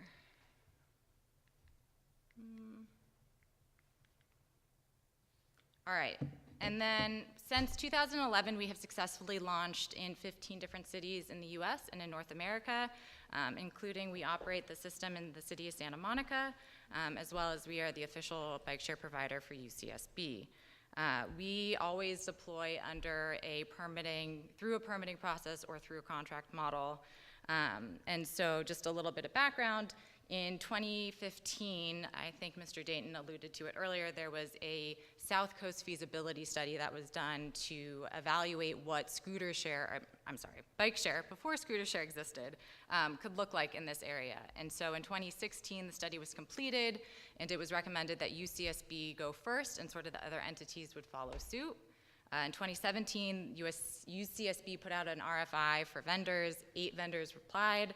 And we are thrilled that we were selected to be the official bike share partner for UCSB. And then this past year in 2018, we deployed, and we've worked really closely with our university partners as well as the surrounding entities to make sure that we deploy in a way that works for everybody. And then in terms of regionality, so we have a really long history of building strong relationships with our communities and building out regional networks. So working in multi-jurisdictional areas to create a seamless experience for our users. And so with that, I will leave it to Q&A. Thank you. All right, thank you so much. I think it was interesting to see how we have several scooter companies here on the panel, but a lot of them had very different stories to tell. So I'm interested to kind of dig in and see a little bit more of those differences and how each approach their work in communities. So to start things off, I'm going to address a question to Carla at Lime. I'm sure a lot of our audience is curious about Lime's decision to rogue launch in Santa Barbara without first engaging the community. Your scooters were impounded in hours, and it may have influenced part of the decision in delaying launch of scooter and bike share in the city of Santa Barbara for the near future. I think everybody on the panel and several people in the audience would agree that scooter and bike share would provide many positive benefits for residents and visitors to the city to help alleviate issues such as mobility access and emission reductions related to transportation. But now the city has adopted a wait-and-see model for scooters. Do you think there is a way for local governments that take a more conservative approach to innovation to work together with companies like Lime and others on the panel in order to provide services and options that work for the community and allow those governments to lead the conversation? And has Lime shifted its approach in working with cities as the market becomes more regulated? Sure. Yeah, so as I said at City Council a few weeks ago, we absolutely acknowledge that our decision to launch without the city's authorization was not the right one, and we are apologetic. This is a fairly new industry, and we are all kind of learning alongside each other, not just the industry, but every municipality that we work with. And so we've definitely shifted our strategy. We want to make sure that we work hand in hand with every municipality. And I think you don't have to look very far to actually see where we've kind of changed the tide and done that. You can look to Isla Vista, where we're working hand in hand with the County of Santa Barbara. The program there has been pretty great. We're really happy with ridership. We have a pretty positive relationship with the county, and we definitely believe that we've proven that we're good community partners in Isla Vista, and we would hope that other cities in the county look towards there and that they speak with the county to kind of talk about what type of partnership we've gotten there. And it's a strategy that we're definitely employing across other areas. We're now in 100 plus cities across 5 continents, and so we've definitely learned along the way what some of those best practices are. Great, thank you. So I think it's great that we have, more established players like Lime on the panel, and we also have some folks that are relatively new to the scene that some of you may not have heard of prior to today. So I'd like to address this question towards Via Ride, and Clever, and Ojo.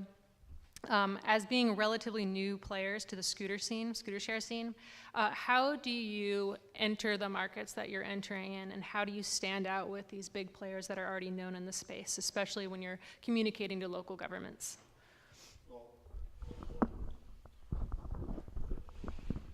Hi, regarding how we communicate local governments, I mean, I'll be honest with you, Lime in the last 2 weeks have withdrawn your pedal bikes across the country without any collaboration, because those cities have been calling us saying Lime has abandoned us without any input from us.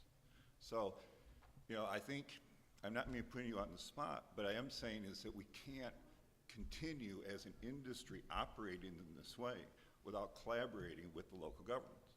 And so from our standpoint is we think that's so important, and it starts with cities take some time, be patient, and go through an RFP process or a permitting process to get to a limited number of operators that have enough critical mass that you can operate, so it's a partnership for both of us. You can't come into some of these smaller cities and operate 6 or 7 different from the idea of having competition. You need to limit down to 1 or 2. Great model is, I think right now, city of Knoxville, Tennessee. They're a smaller market, they want to have competition, they selected 2 vendors in their RFP process. So I think it's important that the cities really set up so that we can have competition, that we can have enough critical mass so we can make this sustainable for both of us. But at the same point, demand that you don't have a policy where not only can you launch without any permission, but also you can withdraw or change the fleet without any collaboration either. I think I agree with VO-Rod. The perspective that we're taking and the approach that we're taking with cities is, and first of all, let me clarify, we're not deploying in most cities as an operator with the Clever brand, and we're looking more for partnerships, public-private partnerships, to integrate this as a service that the city would be done either under a service contract or a purchase as a public deployment. And we also provide to third-party operators. What I'd like to point out is that as Santa Barbara has illustrated, you know, cities have the power of regulation. It's a public right-of-way, it's public infrastructure. And so the industry has gone so quickly because it has been fueled by VC, which is fueled by completely different motivation. And, you know, so it's been a race to the middle, if not the bottom, entirely, in terms of the kind of products, the kind of approach, and it's been really unsustainable, a lot of attrition of devices that only last 30 days, and I understand there are growing pains, but ultimately you guys hold the power. And so that's what the approach as a newer company that has we've sat down and we've kind of gestated a more responsible approach. We encourage cities and try to educate them about what available technology there is, because I feel like what's lost in all the noise is by lobbyists and other people that get hired to go and kind of blast you know, this new type of transportation out there, is this is the best we can do, and that's just not accurate. And so we, or you guys as cities and government councils and talk to each other, and I've seen that take effect. A few cities have already started making regulatory demands that spec certain technological capabilities that create a more responsible approach. So that's really our strategy, is to you know, promote safer technology, more responsible, and you know, endorse better regulations. Yeah, it seems like the newer companies are sort of preaching a David versus Goliath, or we're doing it right or doing it correctly. I think no two cities are the same. Everyone has a unique mobility challenge, and we try to tailor that to every city. Some of the comments that were made, we're thankful for Bird and Lime. They put a big spotlight on an opportunity. And so for that, they are pioneers. During that time, we were developing a scooter. We sold a scooter. Some of the earlier comments about maybe people should own scooters. We shifted from selling scooters to an access model because we didn't want to end up like cars. Cars spend 95% of their time parked. That's not sustainability. An access model, open access, when you only pay for something when you need it, is the right solution. But how that is rolled out and how we cooperate with every city, you need flexibility to understand what are the needs of the city and those constituents. And we think that's really critically important to the long-term success of everyone in this industry. We all have to sort of work together towards that. Another comment, dynamic capping is really critically important. So I'm thankful that Santa Monica is doing that, other cities are doing that. We hope that that is introduced in other places. We'll probably be in 6 more cities by the end of May. Going into Austin as our very first, it's flooded with scooters. We have 100 of 17,000 scooters. And I honestly don't think that's good for anyone. It does become street litter, and that isn't good for anyone. And so dynamic capping, if you don't have enough rides per vehicle per day, you must reduce your fleet. And I think that's responsibility. And we're very pleased that in the first 2 weeks we only put 50 scooters on the road, and then increased it to 60 and then 70. And in 30 days, had 8,000 miles of rides. And in the first 5 days, we did more rides than our bike share operator did in the previous year with 600 bikes. So we know scooters are attractive and provide a great solution for mobility, but there are a lot of growing pains and we have to do it responsibly. And so that's why we look forward to tailoring our solution to the needs of every different city. Okay. I am being told we have time for one more question, which is a bummer. Okay, so I will have a more open-ended question to the group. So we've heard a lot about safety today. You know, one of the main complaints we hear is about safeties and liability. And there's definitely no question that people do stupid things on scooters. And rules have not been clear so far about where scooters are allowed to be. I think somebody in the audience earlier kind of talked about the culture of car versus micromobility and how we're used to seeing cars everywhere. And kind of the same thing applies in terms of safety. One of the stats that I think was brought up earlier was about the number of deaths that we see related to cars is not really something that we're shocked about anymore, but yet we hear about injuries with scooters and it's a big deal because we're not used to seeing it. And so I think that brings up an interesting question about how the shift to micromobility like scooters can open up this conversation around infrastructure. I'd be curious to hear from maybe Eve and Chelsea, who we haven't yet heard from. You know, have you had conversations with communities around infrastructure and how to make it safer for this type of micromobility? And then kind of a larger follow-up question. How do you think expanded micromobility like scooters will impact the way cities look in the future? Anybody can go for it, or Okay, well, I'll answer the latter first, which is I hope that they are full of much more green bike lanes or micro-mobility lanes, slow vehicle lanes. Maybe it's not just bike lanes, it's scooter and whatever other type of slow vehicles there are out there.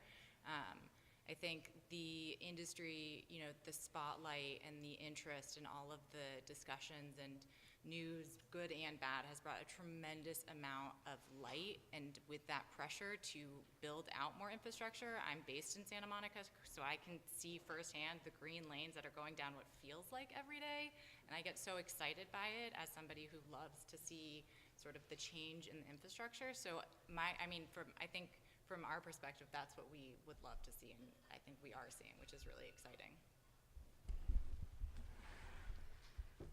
Thanks. I love that you opened that question with safety, and I have to say that safety is such an important topic to all of us on this panel, and I know internally at SPIN we're talking on a daily basis about cities and about our vehicles, and I assure you that like inside the industry, like, you know, safety is incredibly important and something we're really trying to make leaps and gains in.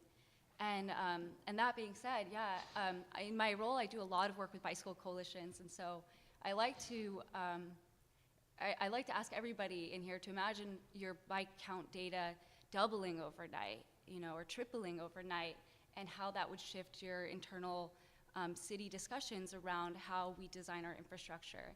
And I think that that's the magic of scooter share and shared mobility, is that we're making these devices incredibly easy, intuitive, accessible, affordable, and we are going to see mode shifts, and we're already seeing them. And I think it's an exciting research area, and I think that it will inform the development of our infrastructure. And one thing that Spin has done is we've done some work with the Denver Streets Partnership in our Denver operation, and without going too much into the weeds, Denver had a really funny regulation on the books that required that scooters be ridden on the sidewalk. And obviously, because they were defined by the state legislation as a toy. So it's a new industry, and these things are evolving, and we're really excited to hear that Denver Streets Partnership saw this as a subject area that they wanted to work in, and so they worked with their local government officials to change the language on that and get a bill passed. That way scooters are now in the street as they should be, and we were really excited to support some of their work on that by donating to their advocacy work. And I think that there's a collaboration that we'll see between shared mobility and community groups through our outreach, through their advocacy, and all of those components, a really great synchronicity. Great. Okay. Thank you all very much. Let's give a round of applause for our panelists. Thank you.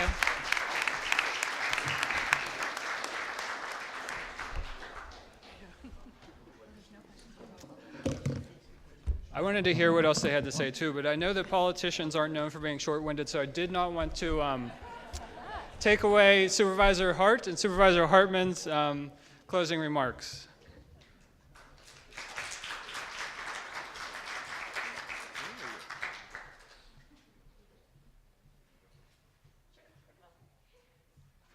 Our talk is titled Parasite or Partner, and I'm in favor of scooters. I had an opportunity in San Diego attending a conference in November to try them out, and it was just so much fun. It was light, it was convenient, it was smooth. I felt like a mayfly skimming over a river. And then I looked over and there was a crash with a scooter, and a rider had collided at an intersection with a car. There were he was writhing, people were gathering, the siren was approaching, and he had a broken leg. Nick Welch, who I think is even in the audience, he wrote about scooters, and I really liked what he had to say. He said, "Some mornings when you awake, the silliness has already been slapped out of you. On such days, a brief but violent break with monotony is called for, such as a quick ride on one of those electric scooters, those same e-scooters that now have Santa Barbara's establishment in such a mad scramble. And for good reason. The problem with e-scooters, it turns out, is pretty much everything. And an even bigger problem is that they're too much fun. They're quick, they're easy, and for a few brief moments, they put the sun in your face and the wind at your back. You want to laugh for no reason at all, and compared to street drugs, electric scooters are a bargain and are not known to be addictive. On top of all that, they can, on occasion, serve a genuinely practical function. They get you from point A to point B. The downside is they're obnoxious." So the question is, are scooters going to be obnoxious and continue to dump their junk? Or are they going to be invaluable partners, creating new mobility systems for us? We do know some really positive things about scooters. They have a niche to occupy. About 60% of the trips in the US today are under 5 miles, 46% are under 3 miles. Most drivers ride alone. And today only 3 to 5% of people walk or bike to work. So there's a real opportunity to fill that gap. Moreover, micromobility has a huge growth potential to provide transport at lower economic and environmental cost. 1 kilowatt of energy takes a car 4 miles and a scooter 80 miles. A person would burn 9 times the energy walking and 4 times energy biking as they use in a scooter to go the same distance. In congested areas, they can be fast, faster than cars. They're fun, they're flexible, they can be deployed by a relatively small group of people, a crew, and they are GPS enabled, so they offer us a wholly new opportunity to gather data and to regulate behavior through these mobility, these apps and the GPS systems. And it really offers a partnership opportunity for local government to work with these companies to design better transport systems. And I guess some of the scooters go more, but at least this is a model kind of where people go. People are usually willing to walk a half mile, somewhere between that and 3 miles a scooter, and then something beyond that is Lyft, Uber, Drive, or better yet, mass transit. So what would the other one thing I want to mention is that scooters are really transformational, an opportunity to change things radically, like electric cars or solar power, but within a period of just a couple years. Within 5 years, we're going to see a radically different street system and transit network. So I keep thinking as a policymaker, and a number of the scooter people have been in, and we've talked with various jurisdictions. I sit on the SBCAG board. What would I like to hear from a partner from one of these companies? And what I'd like to hear is this. We know your community is different. We've studied your issues. We have ideas about what can work in your community, and we want to work with you to fulfill some of the promise of this technology in your place. Yours can be a cutting-edge, positive case study that can be scaled and integrated throughout the county, the region, and beyond. We can reduce greenhouse gas emissions. Unfortunately, with Uber and Lyft, vehicle miles are up rather than down. Mass transit use is down. We can reduce congestion, and we can increase safety for all, because the whole industry is going to rise or fall on the basic infrastructure of safety. So I'm thinking about, given our experience and what you've heard, a lot of negativity about what's happened to date, I'm thinking about a more layered approach to begin to introduce scooters to our community. I think if somebody studied our community from the scooter businesses, they could come to me and say, you've got a problem. You've got the Pacific Surfliner.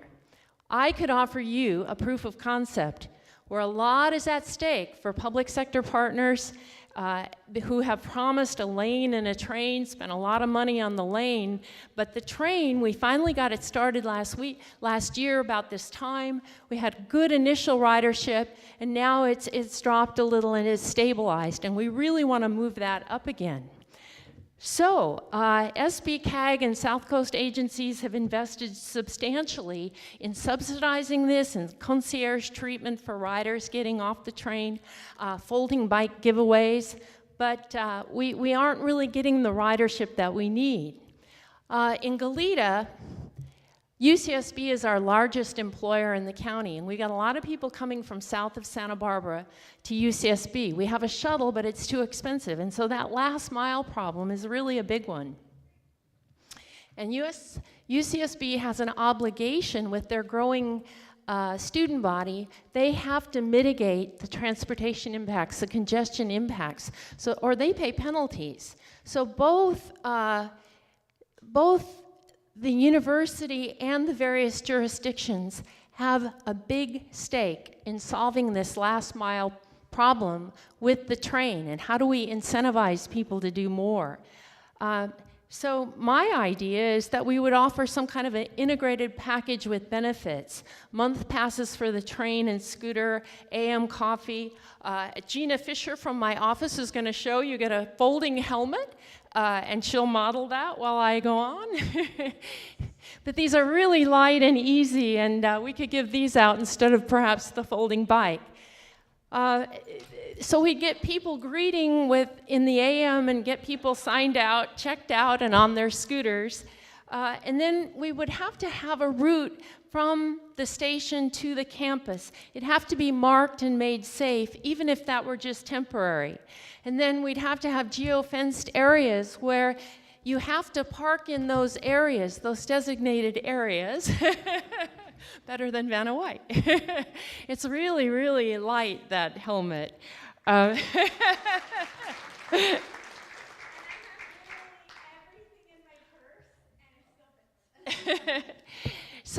this is the future. So we could be giving these out for scooter riders, but I don't know if the technology exists, but it seems to me that your scooter doesn't go off. The meter keeps running unless you get it parked in the proper space. This might work as well from the station in Santa Barbara to Cottage Hospital. Cottage Hospital has 800 employees who come from South County, and we might be able to get a special designated route and encourage them. And then we could use that to see, are we actually increasing transit ridership? Because for me, we need to have clear performance measures. Where are we trying to go with this? And for me, it's reducing vehicle miles traveled and getting people onto mass transit.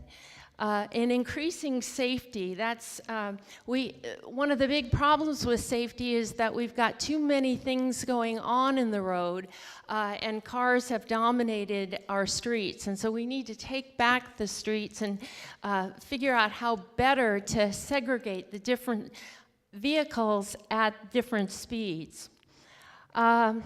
And then we need to actually shape people's behavior to be safer by making them wear helmets. Maybe there can be programs where you get a ticket if you're wearing your helmet and you're part of a lottery or whatever incentive it gets to make it cool to wear helmets. And then we can do, so what I'm doing is setting out what I think are some important measures of success in a partnership. And mass transit ridership, reducing vehicle miles, safety measures, and then analytical data so that we can look at what's working, what's changing, and how well people are behaving. Once you had this model, say with the train, going to UCSB, the train and the scooters perhaps to Cottage Hospital, and again, temporary designated routes so it's safe, then perhaps we could expand the model using 3 to 4, 5 curated routes so that, for example, in Isla Vista from IV to Calle Real, from Westside Housing along El Colegio to UCSB, from IV to Old Town on Hollister. So instead of having a specific time and a specific place, here we would just have a specific place, but we'd have to be sure to design the road to make the route safe. Other routes might be linked to shuttles, long-distance shuttles, and the bus. And again, all of these could be pilots, so we could see how well it's performing and get measurements. Then I would like to see, this is my dream, that we work towards an experiment with a week-long car-free IV in UCSB. And I don't know exactly, but we can take streets for open festivals, street festivals. UCSB prides itself on sustainability, perhaps connected to Earth Day, but maybe we can only get a few east-west streets. It may be that we could get them all out. We'd have to provide free parking. We'd have to really get everybody involved in it, but temporary long-term parking and inducements to get the cars out of IV and take back the streets. For thousands of years, streets were lively public places built for pedestrians and vendors and horses, and then eventually carriages, cable cars, and bicycles. But over the 20th century, networks of streets, avenues, and highways were exclusively for cars. And we've designed our homes and our communities around cars. And it's time now to redesign them to cater more as public spaces rather than these vacuums in which we go around individually. Cars now create 1,600 megatons of greenhouse gases and 40,000 deaths, as you've heard. And we need to drive those numbers down towards zero, and that ought to be a top policy for all people who are decision makers. So I would like to see us negotiate a private-public partnership with some of these scooter companies in exchange for exclusive rights to our public infrastructure and assistance in helping design a layered 21st century set of routes. Scooter companies could agree to a profit sharing or franchise, concessionaire or tax with us. The roads are public resources and they should not be given over to commercial interests without a means to ensure that they will invest on behalf of the public. So we have to seek ways to harness new private investment in mobility for a safer and a more convenient and environmentally sustainable future. So the scooter companies have a choice to make. Flood the sidewalks, ADA spots, and public spaces with scooters so cheap they don't even claim them when impounded. The retrieval fee is greater than the cost of the scooter. Or working with local government to reclaim space from cars and designing for accessibility and making safety a top priority. What I find in my role as a supervisor is one of the big things that I can do is convene people. There's nothing I'd love better than to convene UCSB and Goleta and Santa Barbara County Public Works people to figure out, along with some scooter companies, how we can make this happen. Thank you.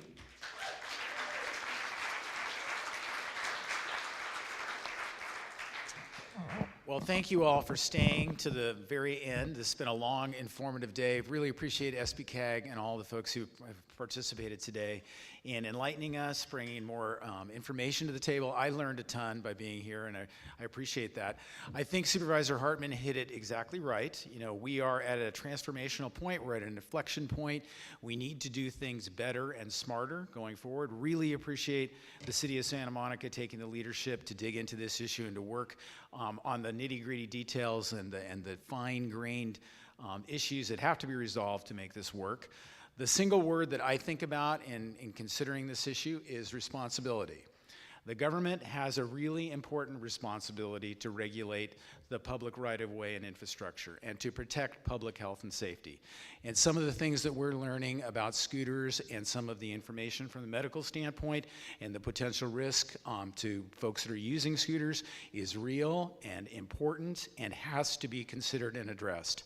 You know, the idea that we have, that the state legislature has abandoned the model that would require helmets for the use of vehicles that are traveling at these speeds, I think is a giant mistake. The helmet law that was passed for motorcycles many years ago has saved lives, has protected people from making unfortunate decisions and putting themselves in incredibly dangerous situations. If you've been to Jody House and you've seen the impact and the reality of brain trauma, you understand what the risks of this are. Human anatomy and physics do not match at these speeds. Without protection.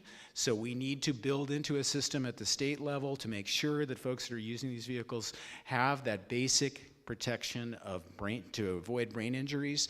I think that's non-negotiable. I think the companies that are operating this space also have a responsibility to step up to a very high bar. And I was very pleased to hear some of the innovative local companies, folks that are trying to operate very differently. That's new to me. That's very encouraging.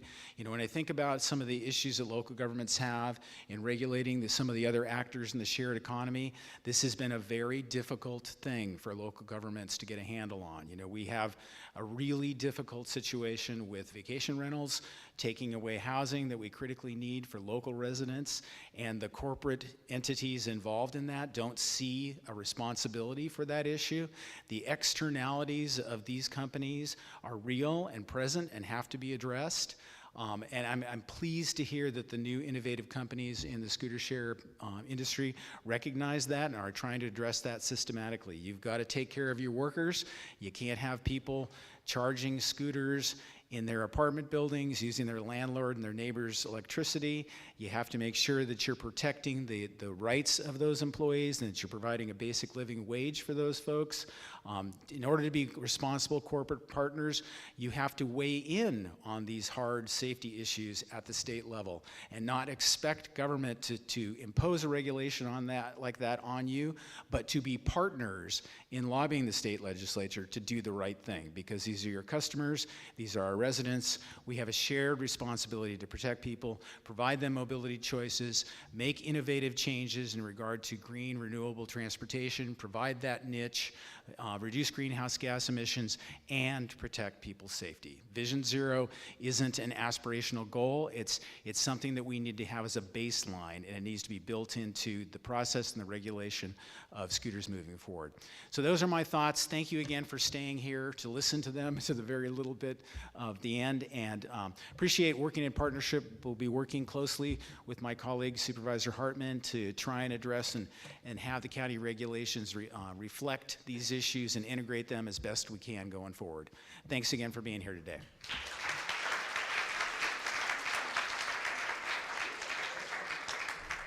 All right, thank you, Supervisors Hart and Hartman. And also, just as in closing, I want to thank everybody who made today happen. I want to thank Francie for making a trip up from Santa Monica. I wish we could offer you 70 and sunny. You probably left it behind down there to come up here. But thank you for coming. Thank you for the public agency panel. Thank you to our moderators. Thank you for the industry panel. And we'll see where this goes. And maybe we'll be back next year. We'll see.